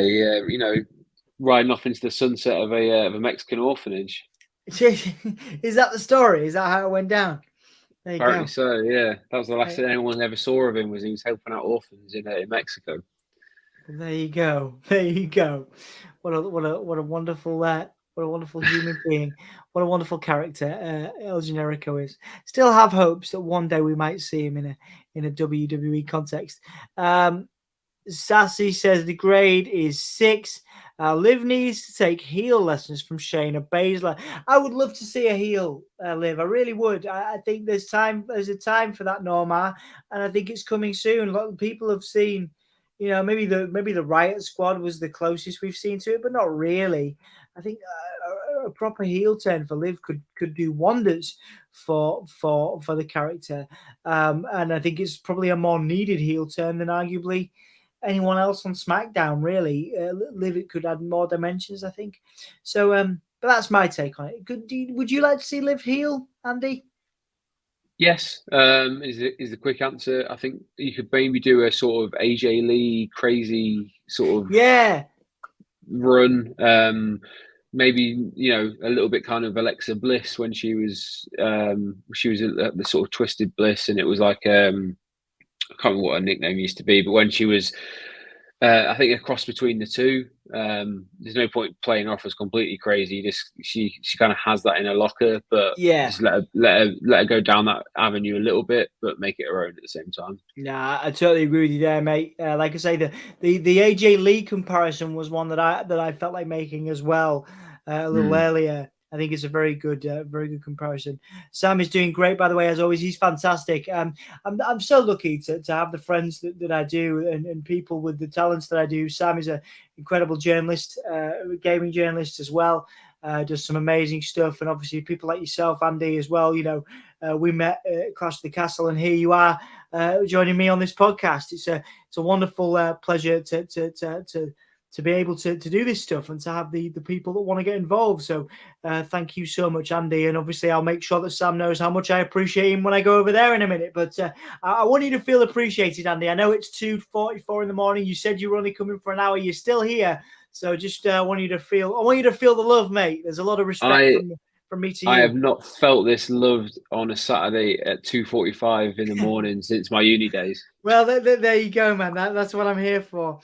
Sami is so underrated as a wrestler. So Sassy, I don't know, not anymore. Not anymore. I think you were right. I think you were right for 20 years of his career. But I'm thinking last 3 years in a Continental Championship run. Certainly now. Maybe that is sad because maybe it is this year. Maybe it's 2022, 2023. Maybe Sami isn't underrated anymore. But certainly, you were right. You were right for a time. But 2022 was the year of Sami. Certainly the end of it. And 2023 shaping up to be as well. The ultimate underdog story. Sami's so underrated as a wrestler. Do you agree with that, Andy and Dan saying underutilized might be the better word? Your thoughts on Sami Zayn as an underrated performer? Sorry, my internet dropped out for a second, so I don't know if I was paused in a funny angle or whatever happened there. It's okay, man. So Sami Zayn, I'm not sure underrated is 100% the right word because I think he's definitely rated. It's a strange one that because I think he's been underutilized. Maybe is probably more accurate because he had a sort of wildness, but. As I said in my when I was kind of calling it out last year's matches, no one else could have taken a feud with Johnny Knoxville and somehow ended up being the most talked about superstar on the roster, other than Sami Zayn. I think he's one of the only people who could have done that, and he saw his full width and breadth of his character and who he is as a wrestler and an entertainer. But as a wrestler himself. This is the kind of stuff that showcases it. I love that. Is it a blue Thunder Bomb? Yeah, the blue Thunder Bomb. Yeah, absolutely. It looked beautiful. Yep, absolutely awesome stuff from Sami Zayn. I love the blue Thunder Bomb. Sami now picking up Kevin, getting in his face. Jacko Robertson is in. Good morning, mate. Welcome and thank you very much for being here. Sassy welcoming Jaco into the stream as well. Sami and Kevin going back and forth, Andy with them punches, big kick by Sami. Lovely suplex. Oh, but no, Kevin got back up. Big clothesline. Lovely sequence there from these guys. Lovely sequence by these guys. Kevin Owens getting a little nick on his forehead there. Oh, really? Yeah, nice. Yeah, as we go to commercial. Very cool. Very cool. Yeah, that blue Thunder Bomb, my God, it just looks smooth, and it's the same with I do like Baron Corbin's Deep. Is it Deep Six? Yeah, Deep Six is great too. Yeah. I don't know whether it's maybe just spinning moves just impressed me. Don't give all the credit to Sami on the blue Thunder Bomb. Yeah, you're right. There's a lot of effort on the other side as well. Thank you for reminding me, Dan. Jacob says the Rock Royal Rumble match 2023. Now that is the question, isn't it, Jacko? You alluded to that earlier, Andy. There's a lot of spinning plates currently in WWE for the Rumble. A lot of backup plans. You Cody. Is it going to be Cody Rhodes versus Roman Reigns? Is it going to be Roman Reigns versus The Rock? Does The Rock return? I certainly wouldn't have The Rock return to win the Royal Rumble. I still believe that should be Cody. Is The Rock back at Mania? Is The Rock back at the Rumble? And how would you book it if you think he's back at the Rumble? Between BT and the poster, the official poster for the Rumble, they're definitely being very pointed in this electrifying kind of angle they're going down. So it definitely seems to be something there. But let's not forget, we also had a Survivor Series, which was the whole The Rock's celebration. The Rock wasn't even there, so like they could kind of pull whatever they want out of it. I personally would like to see The Rock cost Roman Reigns the title to Kevin Owens, which would be kind of cool, and that would set it up. And to a degree, Roman can do it on his own from there. That's huge booking there. Kevin Owens wins the title of the Rumble. Wow. Bombshell booking from Andy Spores of RushOnRock.com. Kevin Owens puts that work into, absolutely he does, and you're very right to say The Rock may win the Royal match. Yeah, I could see that booking, Jacko, and I totally could see that. They've done that before. They've done that with Lesnar. They've done that with other big stars. It's probably the most likely thing that they do to get Rock into the main event, but it should be Cody. I mean, if he's coming back, I mean, I've said this before. I've just got an itch on my foot. Excuse me. I've said this before. Earlier on in the stream, and me and Andy were talking about it extensively. For me, Cody Rhodes, the underdog coming back. Not really the underdog, but he coming back after that, that big WrestleMania return last year, to again main event WrestleMania, writes itself. It's a circle, writes itself. Cody Rhodes returns 1 year at Mania, comes back next year to main event it. Even after he's suffering the injury, Dan Reed will of course remember, even though he pretends to forget, my most horrifying moment in the history of this podcast was when I joined from my phone because I was taking the night off to watch WrestleMania in bed with Emma and having a nice cuddle and a chill, and I was so excited by Cody that I joined on my phone to react to it with the boys, and then on my phone pressed end broadcast instead of leave stream, ending the stream in the middle of WrestleMania. Credit to both Dan and Anthony who were covering that show. They are still to this day two of the most popular videos, part 1 and part 2, that we have done. So well done for recovering, Dan Reed and Anthony. I'm really glad you forgot that, because you were super annoyed at me. You were super annoyed at me, Dan, when I did that, and I was super annoyed at myself as well. But we'll have no repeats of that this year, as Sami Zayn is Kevin Owens kicked out of a Sami Zayn, something that I didn't see because I was too busy moaning about Swanton bomb from Kevin Owens, and Sami got his knees up. Oh yeah. So and then there was a DDT, tornado DDT by Sami, lovely. So lovely tornado DDT there by Sami Zayn.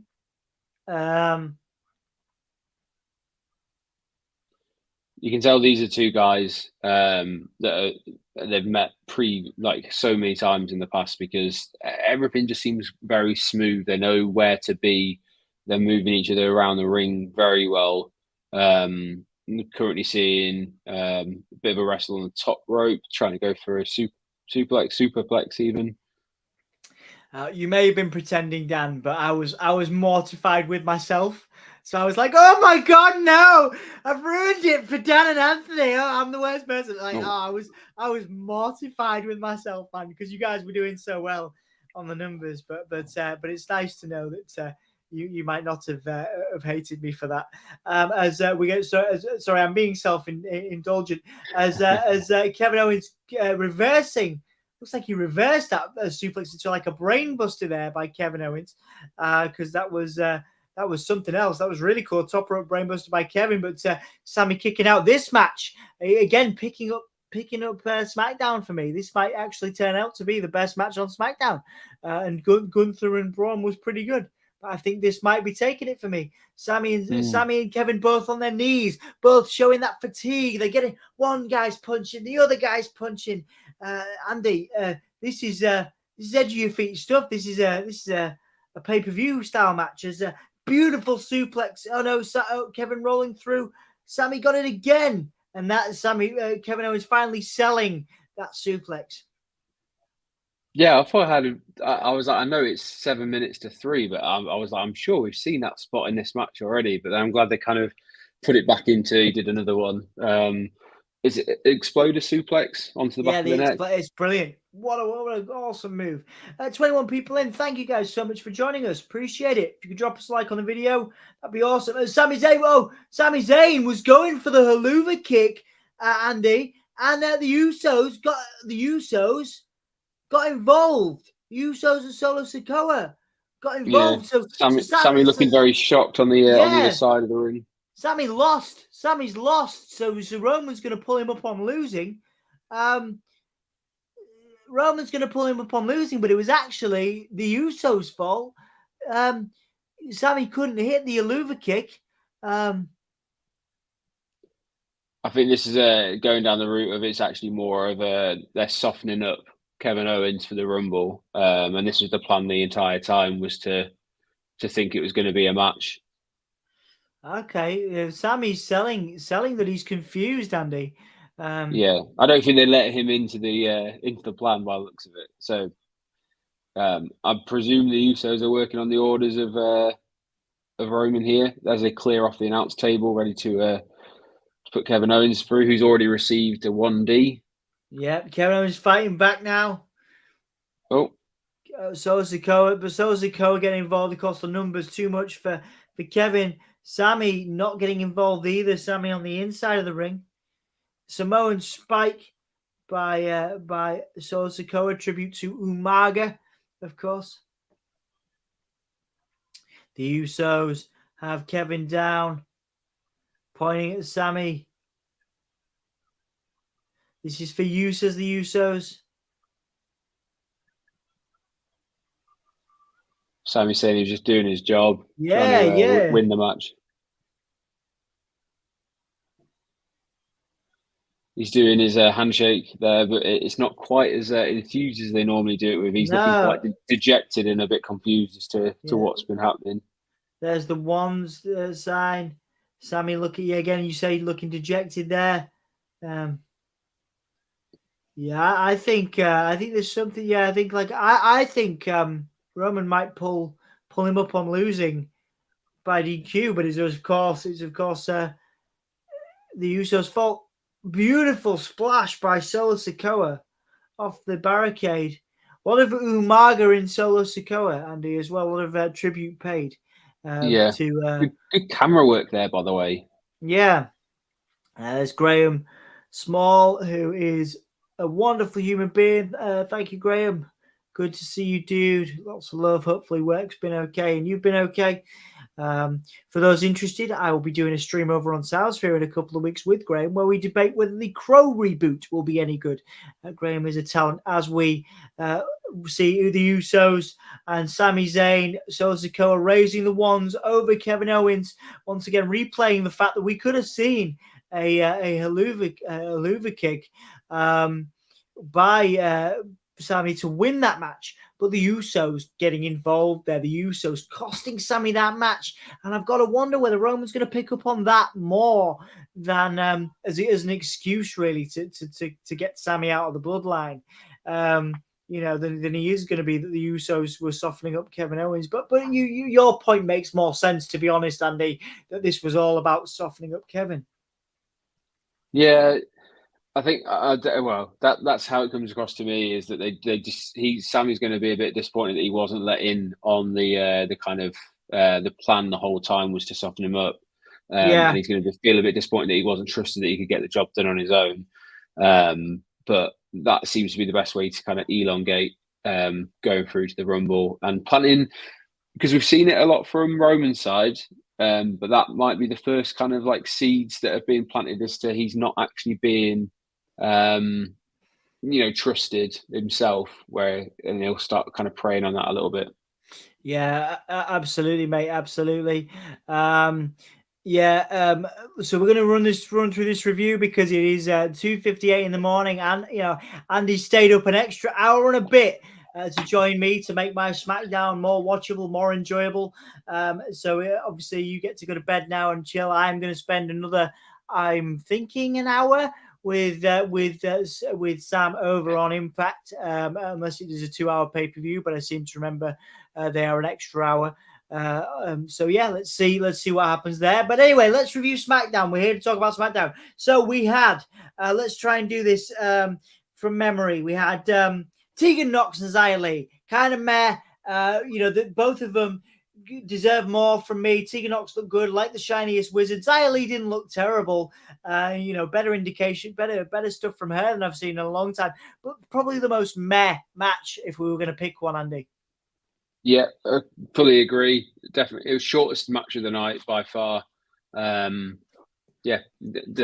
not a lot you can say about it, to be honest. It was good looking finisher by that shiny wizard. The shiniest wizard, looked very good.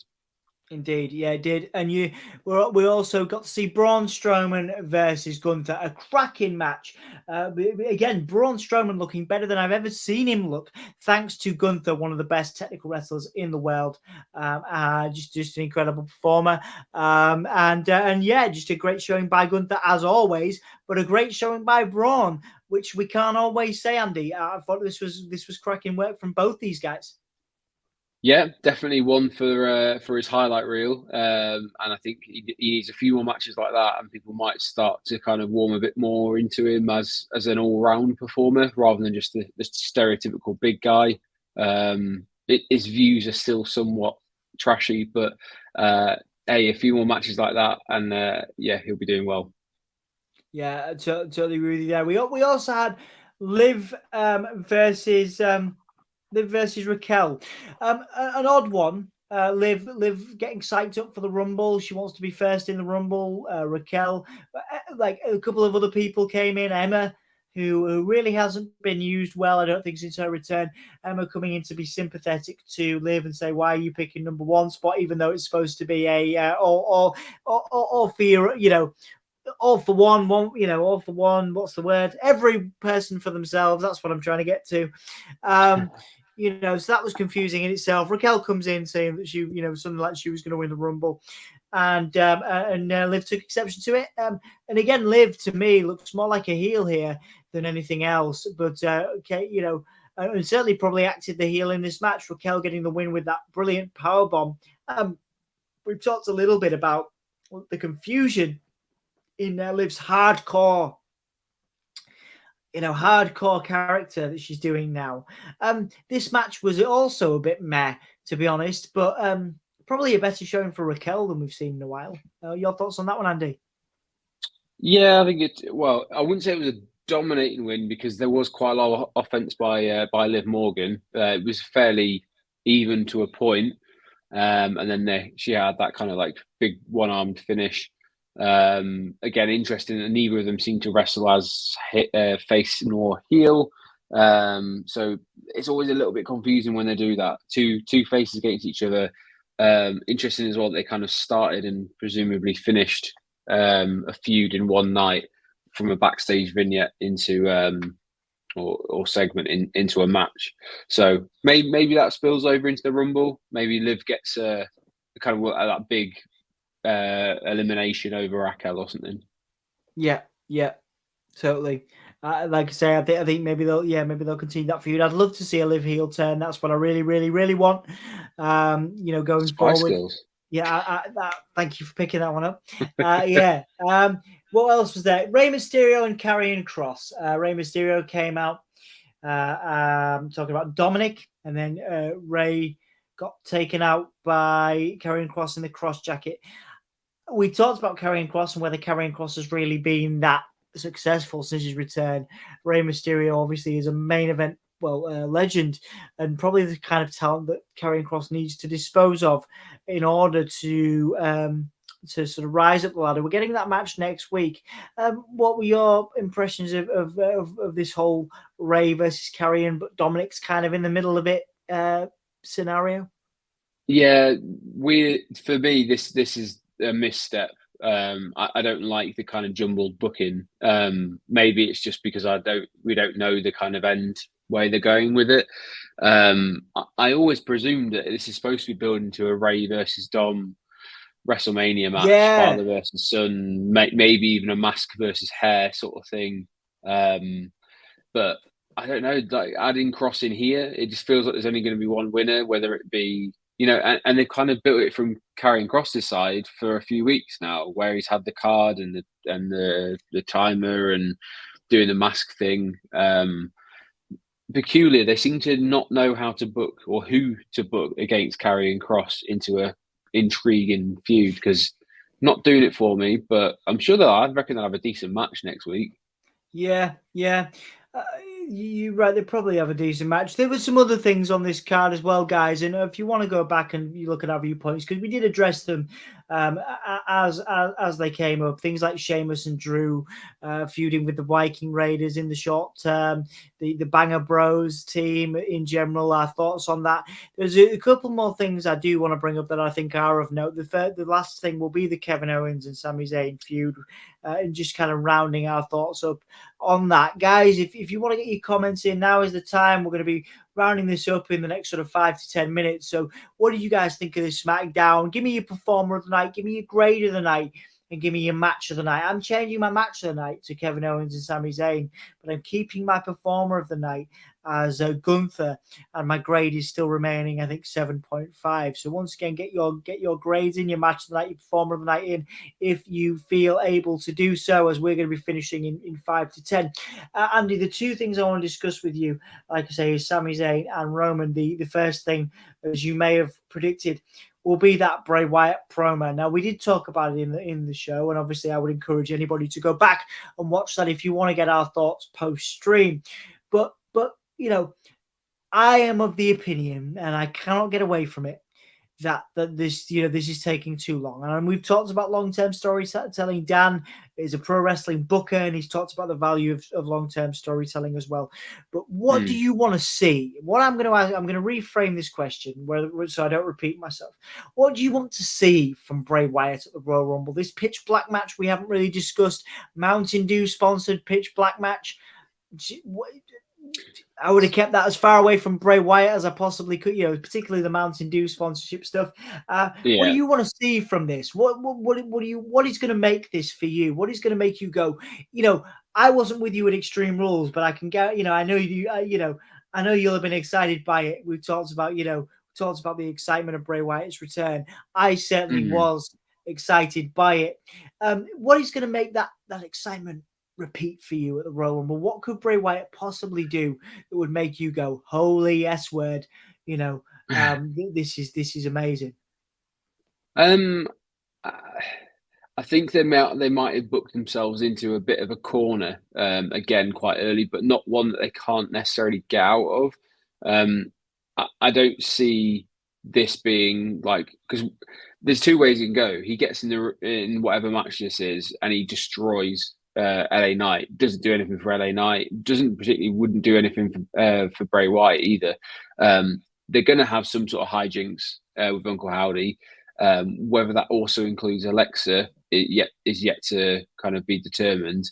But I foresee this storyline going on, but as it should do, because if you look back when Kane came into the company, he kind of had a long arc of a story that kind of going on, and maybe that's what they're kind of going for, is that slow burn through. And but in terms of how they kind of book it from here, they need to find the next big feud for him to enter, and they need to do it quite quickly. I have no problems with him not resting very often. Like, I think they need people that are kind of like prize fighters or people that they bring out every so often, and they can rotate that through, because I don't want to see Roman and Bray and Brock all on the same card every single week. That's not what they're there for. They're special attractions. They're big ticket events and stuff. But this Mountain Dew pitch black, I didn't realize Mountain Dew has a flavor called that, and that's why it's called that. But yeah, again, why would you do that? Like, it just seems to undo hard work. It's very, very strange to have that attached to it. That they could have done without that albatross around their neck. Yes, I agree. A couple of comments from Norma. Norma's first one, we're going to be we're gonna bring up in the next segment of this where we talk about Sami and Kevin. The first one's an interesting one. If Howdy is going to be a real part of Wyatt's storyline, he has to be involved in the match with Knight. Bo Dallas getting involved in that pitch black match, Andy, at Royal Rumble, is that 100% guarantee? Yeah, I think in some way, shape, or form, whether via video or in a physical appearance. I wouldn't even be surprised if we see Uncle Howdy and Uncle Harper as two separate entities around at the same time. Maybe Bray's line tonight that he is Uncle Howdy means that the other one's Uncle Harper. We don't know 100% yet what's going on. So some clarity on that, I think, would be a start. I think that would go a long way to moving this on for people. Yeah, no, I totally agree. Dan makes a point. Yes, it's all about the money. It is. That's where that Mountain Dew sponsorship is there, 100%, mate. Cool. Let's move on from this. Obviously, as Sassy says, thank you for joining us. Yeah, thank you guys for joining us. Thank you to Andy for joining us as well. As we sort of sum up now with the Sami stuff. And again, another great comment from Norma, who's always on it with great booking and points. Now Kevin will accuse Sami of being in on the whole ambush. Interesting to see how Sami will respond. Yeah, will he side with Kevin? You got to believe there might be some teases of Sami siding with Kevin over the next 2 weeks, which is again going to lead to that dissension, which we will no doubt see. That scar which will be ripped wide open at the Royal Rumble as we head into Mania, and what I would assume is Kevin Owens and Sami versus the Bloodline. But again, I'll ask you the same question, and it will be the last thing I ask of you before I let you go to bed, Andy. What is that? What do you want to see from this? What do you want to see from Kevin Owens, Sami Zayn, and the Bloodline? Fantasy book me up until I don't know if that's too much pressure because it's like 3:10 in the morning. Fantasy book me in brief, as much or as little detail as you want, from now up until WrestleMania with Sami Zayn, with Kevin Owens and the Bloodline. What do you want to see? Okay, so we're at a crossroads for me. We either see it's difficult. We're at a crossroads. I think there's three routes they go down here. They either go down Kevin Owens wins via help from either Sami or from The Rock. I think we either see that, or we see an alliance between Sami and KO. I personally would still like to see Sami Zayn in the main event of WrestleMania versus Roman Reigns as the underdog from the underground. Yeah. I think it would be as big as a Daniel Bryan moment. They have the opportunity to capitalize on it. These natural ebbs and flows that when people get behind someone doesn't happen very often. So I think they need to capitalize on that. That would be the way I would personally like to see it go. But who knows? I think that this is enjoyable. And also, interestingly, people talk about these kind of long-running storylines. When did this start? Because this is always this goes from Sami Zayn being the self-appointed locker room leader in the feud against Johnny Knoxville, which was from before the Royal Rumble last year. That's true. He kind of wove that through. Then we've had this whole Sami Zayn in the Bloodline. So it's interesting that people can complain about long-term booking, but we're not even close to getting the finish of this one yet. I think there are more cooks in the kitchen of the Sami Zayn Roman Reigns of Sami Zayn Bloodline. And also, I'm not going to lie, it's more dynamic. Whether it's more interesting to people, I would say it's more dynamic. There's more movement. There's more shakeups in the Bloodline Sami Zayn storyline. So I 100% see your point. Fresh. It's not because it's the same person. It's not the same person or two people doing the same promos seemingly every week. But it's interesting that it's two forms of long booking. So but an interesting relatable point, But again, two of the biggest stories in wrestling is Reigns and Sami and the Bloodline and Bray Wyatt, which we've both seen some evolution of. Obviously, I'm sure there'll be some people dissecting those Wyatt the Wyatt promos right now, which will be interesting to see. Let's just get through a couple of these guys once again. If you got a couple of minutes left, if you want to get your grades read out, matches of the night read out, etc., etc. We'll get to those, and I will be going to join Sam, and Andy will be rewarded with a bedtime, as he is quite reward. Makes it sound like you don't deserve it, like I'm rewarding you with a bedtime. You know what I mean? He will take it to his bed as he deserves to do. Because he's just stayed up with me for 2 hours and 18 minutes plus 2 hours and 20 minutes, probably, maybe even longer than that. Staying up doing this stuff. So props to you, Andy. Roman could say that since Sami can't beat Kevin, he will take care of him personally. That would be a good storyline for the KO versus Roman. Yes, it would. Yeah, it would, leading into the Rumble. Excellent stuff, Norma. Excellent stuff from all of you guys. Thank you so much for your time and energy, support, love, etc. Like I'm saying etc. a lot. It's because it's so early in the morning. But thank you guys so much. You know it means a lot to me. I'm here all the time, and I try and tell you as much as I can. It also means a lot that Andy has given up his time from rushonrock.com. Once again, scroll up in the chat. You will see on Facebook, Twitch, YouTube, you will see a link to Rush on Rock and his fantastic music and wrestling platform. There's plenty of good stuff on there to go and check it out. Andy will be back soon. No doubt we'll have him back for a stream, a debate, something of that nature. But guys, that's it for us. I will be going to join Sam because he's done a cracking job on only his second ever solo stream doing Impact Hard to Kill. So I'll go and join him there. This has been SmackDown. I've been Dom. That's Andy, and we are getting ready to jazz hands as Graham gives us a love hat. I'm trying to remember who Jasper Carrot is. I know the name. Golden Balls. Hang on a second, Jasper Carrot. I presume he actually means from when he was younger, and not when he's got his shaved head, pretty much. Because if you look at the older pictures of Jasper Carrot, he does actually look like a Sami Zayn does with his kind of floppy hair. Right. Okay. Younger. Right. I'm gonna do it because just for Dan's sake, I'm gonna do this now because there you go. It reminds me of Rick Mail. He looks a lot like. Oh no, you're right. Yeah, maybe a little bit of Sami Zayn. Reminds me a lot of Rick Mail, but yeah. It's a very obscure British reference, by the way. If anyone's watching, there you go. Google Jasper Carrot there. Right. After my Leslie Nielsen comment till SummerSlam '94 happened. Right. Okay. That dude. Dan, I'm done. I'm so tired, mate. Thank you for joining us, though. For those that are done for the night, because it is late and early, Monday night, Dan Hargreaves will be with you. Wednesday night, Anthony Nalen will be with you. And Friday, I will be with you. Maybe Sam will be with you. Maybe Andy will be with you if he's not sick of us. Who knows? But anyway, we will see you guys soon. Thank you so much for watching. Please give us a like and a subscribe and all that knackers. We are going to get ready to finish. I'm going to find us the right outro. And we're going to roll out of here. We're going to roll out. Let's do Derby again. I love that one. Guys, thank you so much for watching. We've been the Gimme a Whole Year podcast. My name's Dom. That's Andy. And we will see you again really soon. I'm going to count us down from 5. And then we're going to say whole year with our, well, obviously, depending on where we are, either a loud voice or a quiet voice or a whisper, whichever you prefer. 5, 4, 3, 2, 1. See you later. Whole year. Oh, yeah. Jazz hands. Yeah.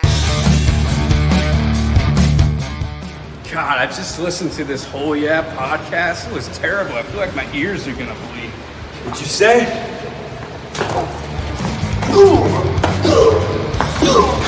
This is Darby Allin, and you're listening to Give Me a Whole Yeah podcast.